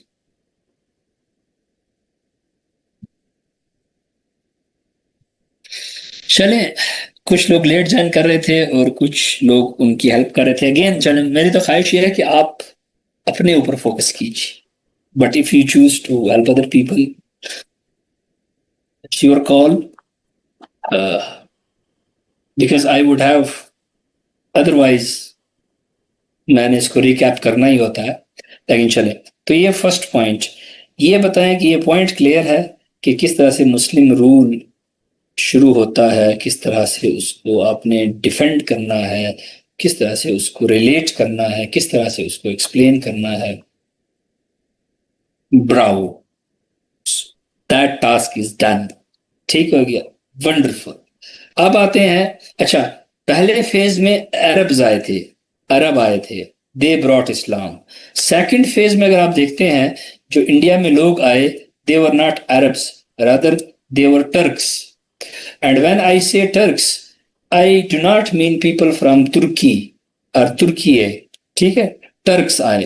When I say Turks, I mean people from कार्स, Central Asian republics, जिनको आप कहते हैं Central Asian republics, Tajikistan, Uzbekistan, Kazakhstan, Kyrgyzstan, Turkmenistan, ये जो एरिया बनता है दैट इज सेंट्रल एशिया। ठीक है, सो कार्स, सेंट्रल एशिया, यहां से लोग आए, सेंट्रल एशिया से आए, ये टर्क्स थे basically. And the person who invaded India 17 times is very famous, that is Mahmud Ghaznavi or Mahmud of Ghazna. Now, Mahmud Ghaznavi, what he did, he conquered areas of modern day Pakistan, that is Punjab, KPK, Balochistan, Kashmir. These areas were brought under Muslim rule. And when these areas were brought under Muslim rule, तो हुआ ये impacts again. आप देख रहे हैं ना कि हम इसमें नहीं इंटरेस्टेड कि 17 हमले क्यों किए थे, वो बुत शिकन कहलाना पसंद करता था या बुत फरोश कहलाना पसंद करता था, वो तारीख की डिबेट्स हैं, वो चलती रहेंगी, वो होती रहेंगी. But what we are interested right now is that what were the impacts of his invasion. देखिए ना, वो मुजाहिद इस्लाम था या वो लुटेरा था, जो भी था, उसने एक एक्शन लिया, उस एक्शन के कॉन्सिक्वेंसेस क्या आए, we are interested in that more. चाहे वो अच्छी नीयत से आया था या बुरी नीयत से आया था, ये रिजल्ट फिर भी निकलने थे. अब मेरी बात समझ रहे हैं ना? यानी एक तो यह कि हम इन लाहासिल बहस में पड़ जाएं कि वो जी अच्छा बंदा था, वो जी बुरा बंदा था, वो जी मुजाहिद था, वो जी ये था, वो. दूसरी बात यह है कि हम उसको थोड़ी देर होल्ड पे रखें और ये देखें कि उसकी इंटेंशंस जो भी थी, रिजल्ट ये निकलने थे. बहरहाल जब आप इस लेंस से देखेंगे तो it would B easier to understand. CARS mean Central Asian Republics. CARS, Central Asian Republics. So in areas में जो यानी आज का पाकिस्तान बन जाता है. अगर आप देखें यहाँ पे एक लफ्ज अंडरलाइंड भी है, modern day areas of modern day Pakistan. Pakistan नहीं था ना, एरियाज मौजूद थे ना. यानी आप लैंग्वेज के यूज पे जरा गौर कीजिएगा कि how you would understand things and how you would help other people understand. ठीक. So आप देखिएगा कि मॉडर्न डे पाकिस्तान, यानी पाकिस्तान तो 47 में वजूद में आता, लेकिन एरियाज मौजूद थे. एरियाज हमेशा से. I would love to explain CARS, but I would also love that all of you should go to Google after the class, spend some time, read about the history, so you develop a very deeper understanding, because that is going to help you in your current affairs and essay. So CARS के हवाले से यही आपका होता है कि आप लोग आइडियाज थोड़े से हैं, फर्दर फिर आप ढूंढे उन्हें, एक्सप्लोर करें उन्हें, ताकि जब आप पढ़ोगे फिर आपकी एक डीपर अंडरस्टैंडिंग डेवलप होगी. और पढ़ने पे मैं थोड़ी देर में आता भी हूँ कि मसला क्या है. Alright, so spread of Islam. इस्लाम फैलता है इस इलाके में जिसको आज का पाकिस्तान कहा जाता है. और that would be very interesting to dig out कि आज के पाकिस्तान के इलाके में किस किस पीरियड में लोग मुसलमान हुए थे. फॉर एग्जांपल, आपका कबीला, आपका ट्राइब, आपके लोग, आपके बुजुर्ग किस सेंचुरी में मुसलमान हुए थे, किसके हाथों मुसलमान हुए थे. या तो ये होगा ना कि आप सादात होंगे, बाहर से तशरीफ लाए होंगे, अफगान होंगे, या आप टर्क होंगे तो आप बाहर से तशरीफ लाएंगे, या आप यहाँ के लोकल होंगे, यहीं के रहने वाले होंगे, नेटिव होंगे. अगर नेटिव है तो डेफिनेटली किसी सेंचुरी में आपके हमारे आबा अजदाद कन्वर्ट हुए होंगे ना, चाहे वो कासिम के पीरियड में हुए या बाद में हुए या उसके बाद हुए, कभी तो हुए होंगे ना. इवन अगर मुहाजिर भी हैं तो वो भी तो हुए होंगे ना. नॉर्थ इंडिया में भी तो हुए होंगे ना, मरियम फारूकी, वहां पे भी तो हुए होंगे ना. यानी अगर आप देखिए, बजाते खुद जो लफ्ज फारूकी है वो भी बहुत कुछ बता रहा है. या तो आप अरब से आए हैं, या जो है यहाँ पे आप जो नक्शबंदी आर्डर है उससे आपके आबा अजदाद उस लीनेज से बिलोंग कर रहे हैं. सो अगेन आप ये देखिएगा कि and it would be very interesting journey. वो कहते हैं ना, time travel is not possible. I say it is possible if you read history books, because while you read history books you are time traveling in the past. You are living with those people who are not anymore. You are talking to those people who are not anymore. You are living their lives who are not anymore. So that is how books of history, they ensure time travel in the past. फिर spread होता है, इस्लाम यहाँ पे फैलता है. अच्छा, इस्लाम आप देखिए, इस्लाम के फैलाने के हवाले से, इस्लाम के हवाले से ये बात याद रखिएगा कि एक आर्ग्यूमेंट ये है कि Islam was not spread by sword in India, rather it was spread by the saints, यानी सूफिया ने इस्लाम फैलाया था, इस्लाम तलवार के जोर पे नहीं फैला था। ये आर्ग्यूमेंट आपने अक्सर सुना होगा कि इंडिया में मुसलमानों ने बाय वर्ड ऑफ माउथ, सूफिया का करेक्टर ऐसा होता था कि पीपल वुड इन्फ्लुएंस। लेकिन सूफिया के आने के लिए रास्ता किसने खोला, उनको ये सेफ पैसेज किसने प्रोवाइड किया, ये लैंड रूट किसने डेवलप किया कि लोग जो है वो समरकंद और बुखारा से और गजनी से और हजवेर से और बाकी एरियाज से ट्रैवल करके यहाँ पे आए, फैमिलीज आए, स्कॉलर्स आए, बिजनेस पीपल आए, सेंट्स आए, उनके लिए रास्ता खोला था महमूद गजनवी ने जब उस इन इलाकों को कंकर करके अपनी अंपायर में शामिल कर लिया। इसीलिए फिर आप देखिएगा कि सबसे बड़े जो बुजुर्ग आते हैं, सैयद अली हजवेरी आते हैं, दाता गंज बख्श लाहौर में दाता साहब का मज़ार है, आपने यकीनन सुना होगा, अगर आप पंजाब से हैं तो यकीनन आप गए भी होंगे। तो कशफुल महजूब किताब लिखी उन्होंने तसव्वुफ पे। अल-बैरूनी जैसा बड़ा स्कॉलर आता है, उसने किताब लिखी Kitabul Hind, first ever book written by any Muslim scholar on India. पहली किताब थी जिसमें उन्होंने हिंदुओं के रस्म और रिवाज, उनके मजहब, उनके फिलॉसफी, उनके उस पर बात ली थी। ठीक है, सो अब ये देखिए ये लोग आए। अब अगर आप सैयद अली हजवेरी की बात कर रहे हो तो he came from the areas of modern day Afghanistan. ठीक हो गया। अब आप ये देखिएगा कि ये डिफरेंट इलाकों से लोग आ रहे थे, डिफरेंट, और उस टाइम जो कि मुल्क नहीं थे होते, अंपायर होती थी ना, सल्तनत होती थी। मुल्क तो यानी ये जो मॉडर्न स्टेट है ये तो नहीं थी होती, ये तो बहुत लेट डेवलप हुई। सो उस टाइम अंपायर हुआ करती थी, और मुस्लिम अंपायर है तो अगर आप मुसलमान हैं तो बस आप चलते जाएं जहां तक मुस्लिम अंपायर की सरहदें हैं, आपको कोई कुछ नहीं कहेगा। You as just a Muslim you could travel, there were no national borders which exist today. Anyways, और इस सारी एक्टिविटी का एक बड़ा यूनिक नतीजा निकला, that Lahore became the centre of culture and learning, कि लाहौर जो है वो एक कल्चरल हब के तौर पे सामने आया। देखिए पाकिस्तान में ना आज भी लाहौर कल्चरल हब ही है, आज भी पाकिस्तान में कल्चरल हब लाहौर है। जिस तरह आपका कमर्शियल हब कराची है, इसी तरह से जो कल्चरल हब है वो लाहौर है। यानी आपने अक्सर पढ़ा होगा, अखबारात में, टीवी पे सुना होगा, देखा होगा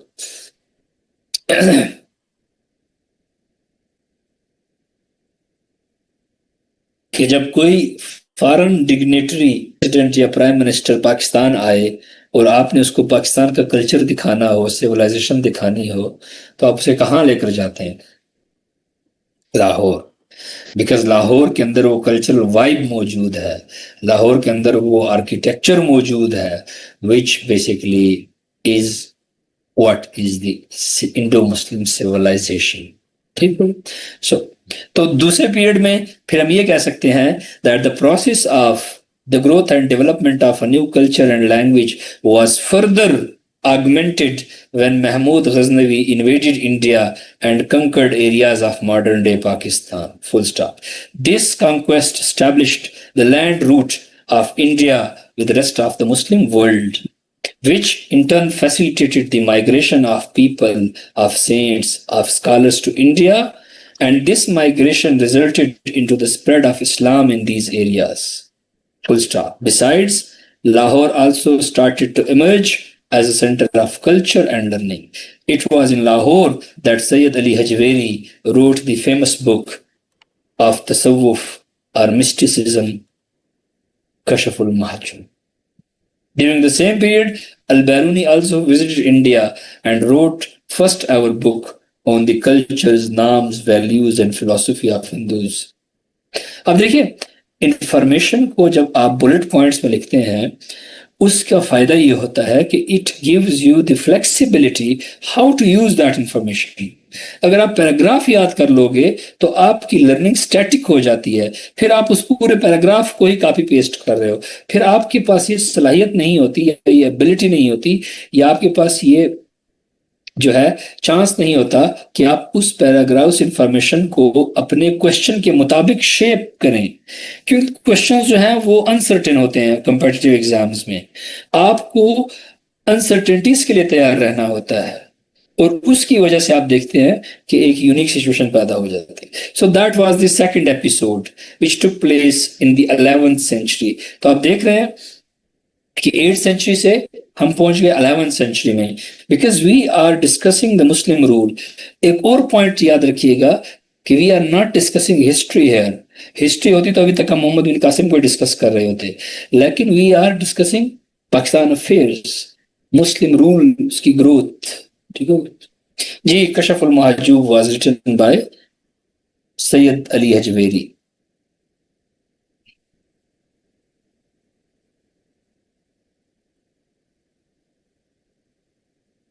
ठीक है.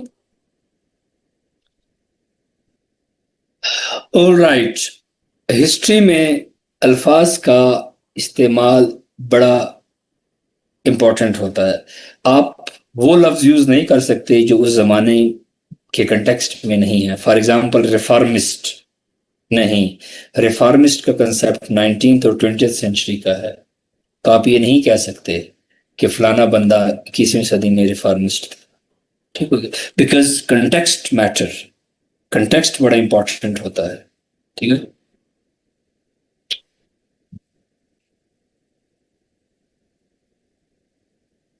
मैं ये गुजारिश कर रहा हूं कि हम अगर इसमें जाएंगे कि what was the main reason behind these. अच्छा, बुक्स के हवाले से देखिए. Learning. Learning. Muslim culture is based on learning. वो टाइम था गोल्डन पीरियड ऑफ इस्लाम, जब मुस्लिम्स वर राइटिंग बुक्स. आजकल हम नहीं लिख रहे हैं ना, आजकल अंग्रेज लिख रहे हैं, चाइनीज लिख रहे हैं. आज हमारा दौर खत्म हो चुका है. जब आप ग्लोबल पावर होते हैं, सुपर पावर होते हैं, तो उसका मतलब ये नहीं होता कि आपकी मिलिटरीली आप स्ट्रांग होते हैं, आप इंटेलेक्चुअली बड़े स्ट्रांग होते हैं. तो ये वो टाइम था जब इंटेलेक्चुअली भी मुसलमान दुनिया पे रूल कर रहे थे. साइंस में आप थे, मेडिसिन में आप थे, एस्ट्रोलॉजी में आप थे, फिलोसफी में मुसलमान थे. ये टाइम होता है, तो फिर हर चीज पे फिर काम हो रहा होता है ना. इसको एक पूरा पैकेज के तौर पे समझिएगा. आज चूंकि हम पीछे रह गए हैं, तो आज हर चीज में पीछे रह गए. ना आज आप कुछ इन्वेंट कर रहे हो, ना आज आप कुछ डिस्कवर कर रहे हो, ना ही आज आप कोई बुक्स लिख रहे हो. ऐसा ही है ना. ये जो आपका नॉलेज है, इस क्लास में जो लोग बैठे हो, आपका सारा नॉलेज कहाँ प्रोड्यूस हुआ है इस टाइम. सारा नॉलेज, उसकी ग्रोथ और डेवलपमेंट कहाँ पे हो रही है. ये थीरीज या थ्योरीज कहाँ पे बन रही हैं. ये जो जिस सॉफ्टवेयर के जरिए हम ये क्लास ले रहे हैं, ये किसने बनाया है. ये गैजेट किसने बनाए हैं. हमारी तो कोई कंट्रीब्यूशन ऐसा इसमें नहीं है ना, अगर आप देखें. हाँ, शुरू के कौन सेंचुरी, आज जो पावर है उस पर वो बना रहे हैं, वो लिख रहे थे. सो आप देखिए रीजन क्यों है. रीजन ये होता है कि आप एक लेगेसी छोड़ के जाना चाहते हैं as a culture, as a civilization. आप आप कि आपके अंदर ये सलाहियत मौजूद होती है कि आप लिख सकें. आज हमारे अंदर ये सलाहियत नहीं है. जिनके अंदर है वो लिख रहे हैं आज भी. ठीक. ऑलराइट. सो कशफल महजूब, अल बैरूनी ने किताब लिखी, तो फिर बाकी दुनिया के मुसलमानों को भी जो पढ़े लिखे थे, पता चला कि अच्छा, इंडिया में एक ऐसा हिंदू धर्म भी है, एक ऐसा रिलीजन भी है, उसकी ऐसे ऐसे इतिकादात हैं, उसके ऐसे ऐसे ये हैं. ठीक है. तो आप ये देखिएगा कि ये कंटेक्स्ट इसका ये होता है कि आप अपने लोगों को बताते हैं कि भाई ये हो रहा है, दुनिया में इस तरह के लोग भी हैं, उनकी खामियां ये हैं, उनकी खूबियां ये हैं. क्योंकि इसी से कल को जब हम उनके साथ मुकाबला करते हैं, तो आपको उनकी कमजोरियों का भी पता होता है, उनकी खूबियों का भी पता होता है, उनकी स्ट्रेंथ्स का भी पता होता है. आप पे, हम पे जो लोग रिसर्च करते हैं, तो डेफिनेटली उस रिसर्च को तो कई पर्पजेस के लिए भी इस्तेमाल किया जा सकता है ना. ठीक हो गया जी. So it's a very broader context.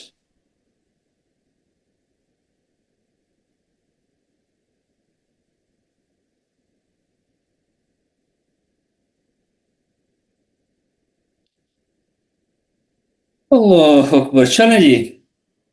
Time क्या हुआ.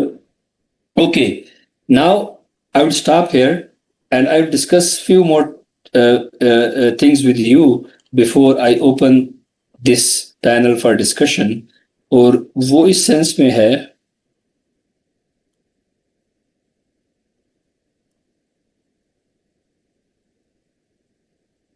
इसको नहीं समझिएगा। देखिए आप अभी नए आए हैं सीएसएस की तरफ, हो सकता है आप हमें ज्वाइन करें, हो सकता है आप हमें ज्वाइन ना करें। रिगार्डलेस ऑफ दिस, एक काम जो आप कर सकते हैं, जो आपको शुरू कर देना चाहिए, और वो ये है कि इंग्लिश लैंग्वेज में अपनी कैपेसिटी बढ़ाएं। Because CSS is all about your English language. और दूसरी चीज है your knowledge of current affairs. कल आपकी करंट अफेयर्स की क्लास है, you must take it, I hope it's also free. और स्किल देखें, लैंग्वेज को स्किल समझिएगा। स्किल आप कैसे सीखते हैं, how to do that skill, by giving your time to that skill, learning that skill scientifically. अब अनफॉर्चुनेट देखिएगा सिचुएशन कि आप सब इंग्लिश मीडियम से पढ़ के आ रहे हो, आप सबको एटलीस्ट 14 to 15 ईयर्स हो गए हैं इंग्लिश मीडियम में पढ़ते हुए, but still we lack in that skill, that basic skill. ठीक हो गया? सो ये एक बुनियादी बात है कि आपने पढ़ना है। देखिए आपको मेडिकली स्पीकिंग डॉक्टर साहब भी बैठे हुए हैं, जो लोग गूंगे होते हैं ना, एक्चुअली वो बहरे होते हैं मोस्ट केसेस में, वो सुन नहीं सकते, तो इसलिए क्योंकि वो साउंड सुनते नहीं है तो साउंड को पिक करके बोल नहीं पाते टेक्निकली स्पीकिंग। इसीलिए जो लोग लिख नहीं सकते ना, वो पढ़ नहीं सकते हैं, वो पढ़ते नहीं है।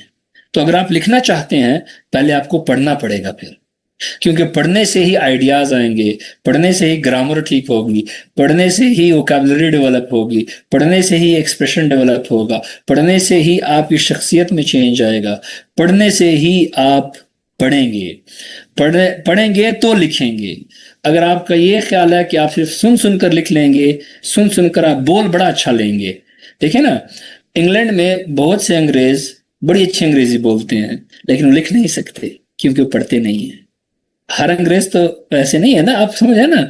उर्दू आप शायद बड़ी अच्छी बोलते हैं, पंजाबी जबान आप अपनी मादरी जबान पश्तो है, सिंधी है, बड़ी अच्छी बोलते होंगे, लेकिन क्या आप उसमें लिख सकते हैं? क्या आप उसमें अच्छा लिख सकते हैं? अच्छा लिखने के लिए अच्छा पढ़ना पड़ता है, इनपुट आउटपुट, पढ़ोगे तो लिख सकोगे, पहली बात। दूसरी बात, पढ़ना कैसे है, शुरू करना होता है, कोई एंड इसका स्टार्टिंग पॉइंट नहीं, just start the reading, start the reading, पढ़ना शुरू कर दें, आहिस्ता आहिस्ता खुद ट्रैक पे आ जाओगे। लेकिन परसिवियरेंस, डेली की रूटीन, 2-4 महीनों के बाद जाकर आपको फर्क महसूस होगा, एक हफ्ते 2 हफ्ते की बात नहीं है। जो स्किल आपने 14-15 ईयर्स में नहीं सीखी, उसको आप ये मत समझिएगा कि 2-3 हफ्तों में सीख जाओगे। लेकिन हाँ, 3-4 महीने अगर आप सस्टेन्ड फोकस्ड काम करेंगे, आप को आप उस ट्रैक पे चल पड़ोगे जहां पे आपको आपकी लर्निंग फास्ट हो जाएगी। लर्निंग जो है वो फिर बड़ी डबल होती जाती है, 2 से 4, 4 से 8, 8 से 16, 16 से 32, उसका ये स्टाइल होता है। लेकिन पहले जो है वो 2 तक पहुंचना बड़ा मसला होता है। रीडिंग स्टार्ट कर दें, बुक्स पढ़ें, न्यूज़पेपर्स पढ़ें, हर तरह की नॉवेल्स पढ़ें, पोइट्री पढ़ें, ताकि आइडियाज़ आएँ, ताकि आपके जहन के अंदर पैटर्न्स बने। और अनफॉर्चुनेटली हमारे यहाँ बुक रीडिंग का कल्चर नहीं है, हम बुक्स नहीं पढ़ते हैं, हम सिर्फ सिलेबस की बुक पढ़ के एग्जाम की नीयत से पढ़ते हैं। हमने इवन सिलेबस की बुक्स को भी लर्निंग की नीयत से नहीं पढ़ा था कि यार मैंने वाकई इसमें लर्निंग सीखनी है जो प्रैक्टिकल लाइफ में आएगी। रीडिंग स्टार्ट कर दें जनाब, अल्लाह का नाम लेकर, पहला काम तो ये करें। और दूसरा काम ये करें कि लैंग्वेज में 4 फैकल्टीज होती हैं, reading, writing, speaking and listening. हम और आप जो गलती करते हैं, 2 या 3 फैकल्टीज को ज्यादा यूज कर रहे होते हैं, एक को छोड़ देते हैं, वो जो भी हो, चाहे वो कोई राइटिंग कम करता है, कोई लिसनिंग कम करता है, कोई स्पीकिंग कम करता है, कोई रीडिंग कम करता है। आपने चारों पे फोकस करना है, ये फुल पैकेज है। और अगर आप चारों फैकल्टीज पे फोकस करेंगे तो स्किल की एक्विजिशन आसान हो जाएगी, आप थोड़े टाइम में अच्छे स्किलफुल बन जाओगे। अगर आप चारों पे फोकस करेंगे, थोड़ा पढ़ेंगे, थोड़ा लिखेंगे, थोड़ा सुनेंगे, थोड़ा बोलेंगे, ठीक हो गया? तो आप इसमें आहिस्ता आहिस्ता रीडिंग अगर समझते नहीं है तो इसका मतलब ये है कि लैंग्वेज की डेफिशिएंसी है। इसका मतलब ये है कि आप या जिसकी जो भी है अभी तक कंसंट्रेशन नहीं हुई, अभी तक डिमांड नहीं है, अभी तक ख्वाहिश नहीं है इतनी स्ट्रांग कि मैंने समझना है। ठीक है, मैं ज़रा स्लो लर्नर रहूँगा। अगर अगला बंदा इसको 10 मिनट में समझता है, मैंने 2 घंटे लगाने हैं, नेक्स्ट मैंने इस पैराग्राफ को समझना है, फिर मैंने आगे जाना है। ये क्या बात हुई है? मैंने ग्रेजुएशन की है, मास्टर्स किया, बीएस किया हुआ है और एक सिंपल सी समझ नहीं आया। ठीक, पढ़ने से ही जट साहब, पढ़ने से जब आप पढ़ेंगे तो आहिस्ता आहिस्ता आपका माइंड पिक करेगा कि अच्छा ग्रामर का कौन सा टेंस इस्तेमाल हुआ है, कौन सी फॉर्म इस्तेमाल हुई है, कौन सा सेंटेंस स्ट्रक्चर यूज हुआ है। आहिस्ता आहिस्ता ये सारी चीजें आती हैं। पढ़ना शुरू कर दें, अखबार पढ़ें, किताब पढ़ें, अखबार पढ़ें, जीरो से पढ़ें, जीरो से शुरू करें, कोई मसला नहीं है, कोई इश्यू नहीं है। सिर्फ एक एक शर्त होगी और वो ये है कि आपने, वो कहते हैं ना, फारसी की कहावत है, कतरा कतरा दरिया में शुअद। आपने थोड़ा थोड़ा शुरू करना है, आपने आपने परसिवियर करना है। आपने स्प्रिंट्स नहीं करने के 2 हफ्ते ओ जी और कोई काम नहीं हो रहा, फिर 2 हफ्ते बाद फिर 2 हफ्ते की ब्रेक ले ली। That is useless activity. Daily करना है, daily daily daily daily in, daily out, daily in, daily out. ठीक हो गया? अब आते हैं कुछ जनरल इश्यूज की तरफ। देखिए, आप आप इसको यूं समझिएगा कि सीएसएस तो एक चीज है ना। आप लैंग्वेज को सीएसएस के लिए मत सीखिए। लैंग्वेज को इसलिए सीखिएगा कि आपको अंग्रेजी जुबान अच्छी आनी चाहिए। आपको पता है एचआर में जब हम भर्तियां करते हैं, शॉर्ट लिस्टिंग करते हैं, आपकी सीवी की पहली लाइन ये हमें बताती है कि करना है या नहीं रखना उस बंदे को। जिस बंदे को इंग्लिश लिखने नहीं आती उसको ऑर्गेनाइजेशन क्यों कंसिडर करेगी कि इसको रखना है या नहीं रखना? क्या आप एप्लीकेशन लिख सकते हैं? क्या अपना आप सिनॉप्सिस लिख सकते हैं? देखें, सीएसएस के फौरन बाद जो आपकी जॉब है उसमें भी लिखना ही है। बाय द वे, पुलिस में आ गए हो, कोई एक्सीडेंट हो गया है, कोई अटैक हो गया है, कुछ और हो गया तो रिपोर्ट लिखोगे ना, डिटेल्ड में किसी को बताओगे ना कि क्या हुआ है। किसी फॉरेन ऑफिस में आ गए हो तो पाकिस्तान का स्टैंड है ना, बताओगे ना कुछ। किसी और ग्रुप में आ गए हो तो कोई रिपोर्ट करोगे ना, तो लिखोगे। आप दूसरी गवर्नमेंट से आपको सपोर्ट चाहिए, वर्ल्ड बैंक से चाहिए, आईएमएफ से चाहिए, सिंध गवर्नमेंट को लिख रहे हो, पंजाब गवर्नमेंट को कुछ लिखोगे ना। तो उसके लिए ये आपका काम यही है। यूं समझिएगा कि इंग्लिश आपकी ब्रेड एंड बटर है। इसको आप लैंग्वेज के लिए सीखिएगा कि यार मैंने ना इस लैंग्वेज को एक्वायर करना है और ऐसे करना है। ठीक है, इस और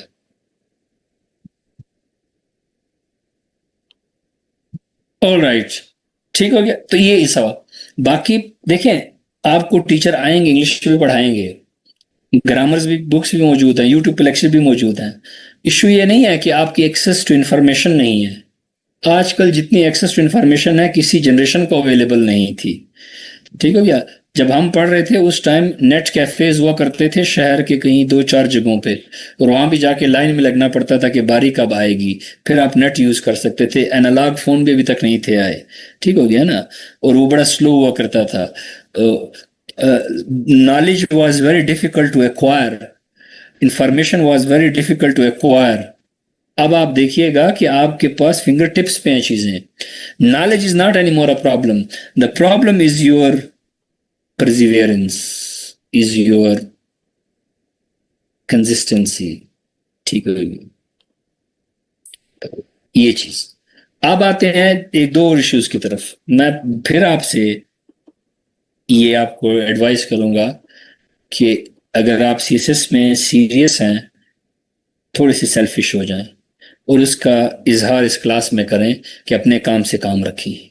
do not answer the questions, I am going to answer those questions. Just focus. अपने, पराई क्या पड़ी तुझे अपनी नबेड़ तू। सो अपने फिक्र कीजिए, दूसरों को छोड़ दीजिए। थोड़ा सा सेल्फिश हो जाएं, थोड़ा सा बैक स्टेप लें, सोशल लाइफ कम करें, मीडिया की लाइफ कम करें, स्क्रीन टाइम कम करें, सोशल मीडिया पे फेक हैं या ओरिजिनल हैं पीछे हट जाएं, अकाउंट से साइन ऑफ कर दें, वहाँ पे कयास है, वहाँ पे डिस इन्फॉर्मेशन है और मिस इन्फॉर्मेशन है। और अगली क्लास में आपको पता होना चाहिए कि डिस इन्फॉर्मेशन और मिस इन्फॉर्मेशन में क्या फ़र्क है और दोनों को हमने कहाँ यूज़ करना होता है। ठीक हो गया। Words are very important, you must look at them when you use them, because one wrong word can destroy your argument and your impression. So use words very carefully and use them when you know their exact meaning. ठीक है। मसलन मैं आपको छोटी सी example देता हूँ। हम सब पाकिस्तानी हैं, आप सब पढ़े लिखे लोग हैं, बट आई डाउट इट कि आप में से शायद एक आध बच्चा या लड़का या लड़की ये डिफाइन कर सकें कि पाकिस्तान के नाम में जो इस्लामिक रिपब्लिक ऑफ पाकिस्तान आता है, रिपब्लिक का एक्चुअल मतलब क्या है।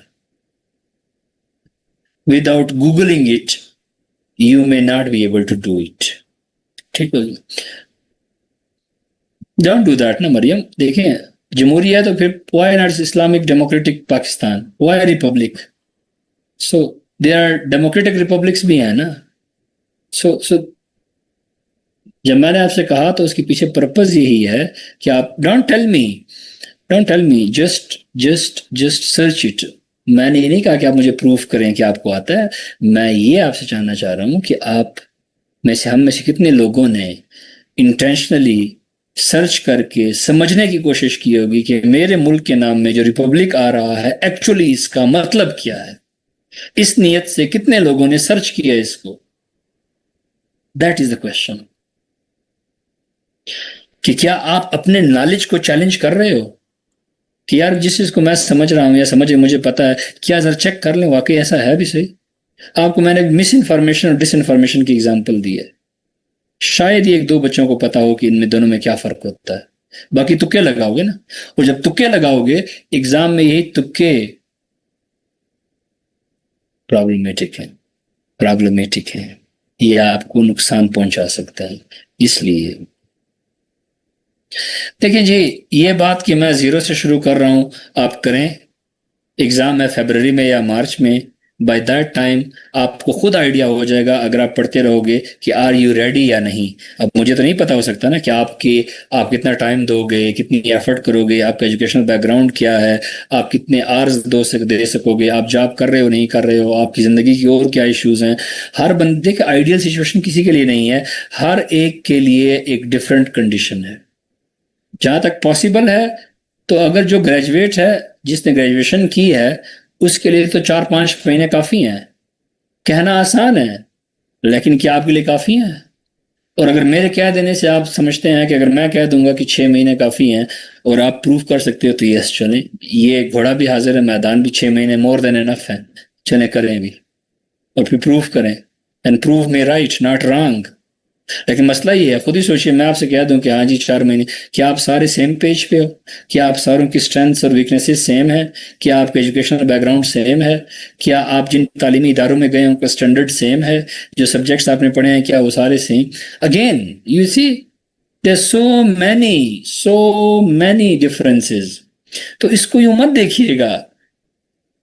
एक बंदा आपसे कहेगा कि मैंने 6-5 महीने में सीएसएस की तैयारी करके दे दी, वो बंदा जो डिस्काउंट कर रहा है, जो बात छुपा रहा है, वो ये है कि उन 5 महीने से पहले वो क्या कर रहा था। हो सकता है वो लेक्चरर हो सकता है वो रिसर्चर हो सकता है वो ऑलरेडी पढ़ने लिखने का काम कर रहा हो, इनडायरेक्टली इसी चीज के लिए तैयार हो रहा हो। 4-5 महीनों में इसने अपना नॉलेज ऑर्गेनाइज किया और एग्जाम दे दिया। कोई ऐसे भी आपको मिलेंगे कि हमने 2 महीने में तैयारी कर ली, बिल्कुल कर ली होगी, लेकिन बात यह है कि वो 2 महीने का आपको बता रहे हैं, पीछे जो है वो शायद 10 साल की मेहनत छुपा रहे हो आपसे, या शायद उनको खुद भी आइडिया ना हो कि मेरे 2 महीने में मुझे इनेबल करने में वो 5 साल की मेहनत शामिल थी, जब मैं लेक्चरर था, जब मैं पढ़ा रहा था, जब मैं ये कर रहा था, कि वो काम डायरेक्टली इनडायरेक्टली फीड कर रहे थे मेरी तैयारी में।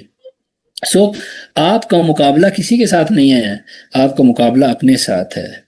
और वो ये है कि at the end of the day एक सिंपल क्वेश्चन का आंसर, कि आज के दिन में सीएसएस की तैयारी करते हुए, पीएमएस की तैयारी करते हुए कोई किताब पढ़ते हुए, अखबार पढ़ते हुए क्या कोई वैल्यू एडिशन हुई है, वैल्यू एडिशन या नहीं हुई?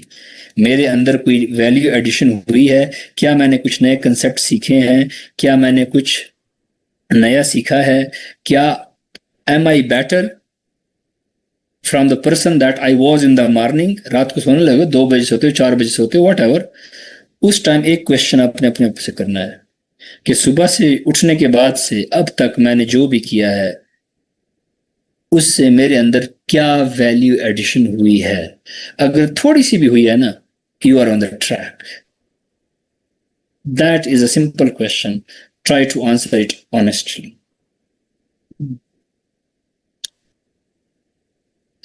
दोबारा कब ले सकते हैं ये तो डिपेंड करता है कि नया बैच कब आएगा, क्योंकि इसके बाद से तो हम क्लासेस आगे चल पड़ेंगी और that would be total different thing.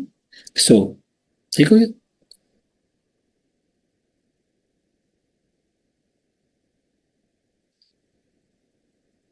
देखिए, मैंने आपको बताया कि हमारे कोर्स में सारा कवर होगा, लेकिन मेरे कोर्स में सिर्फ हिस्ट्री होगी. बाकी आपका सारा कोर्स कवर किया जाएगा, उसके लिए डिफरेंट टीचर्स आएंगे. सीएसएस के लिए 2 चीज़ों को अपना वो बना लीजिए ज़ादेरा के तौर पे. एक इंग्लिश लैंग्वेज में इन्वेस्ट कीजिए, एक करंट अफेयर्स में इन्वेस्ट कीजिए. मेरे ख्याल में कल जो आपकी क्लास है करंट अफेयर्स की वो भी फ्री है. Asma, correct me if I am wrong, कल इनकी करंट अफेयर की फ्री सेमिनार है. जी जी सर. तो क्लास आपने ज़रूर अटेंड करना है और पहली दफ़ा आपको ये आइडिया होगा कि करंट अफेयर्स क्यों ज़रूरी हैं, कैसे ज़रूरी हैं, कैसे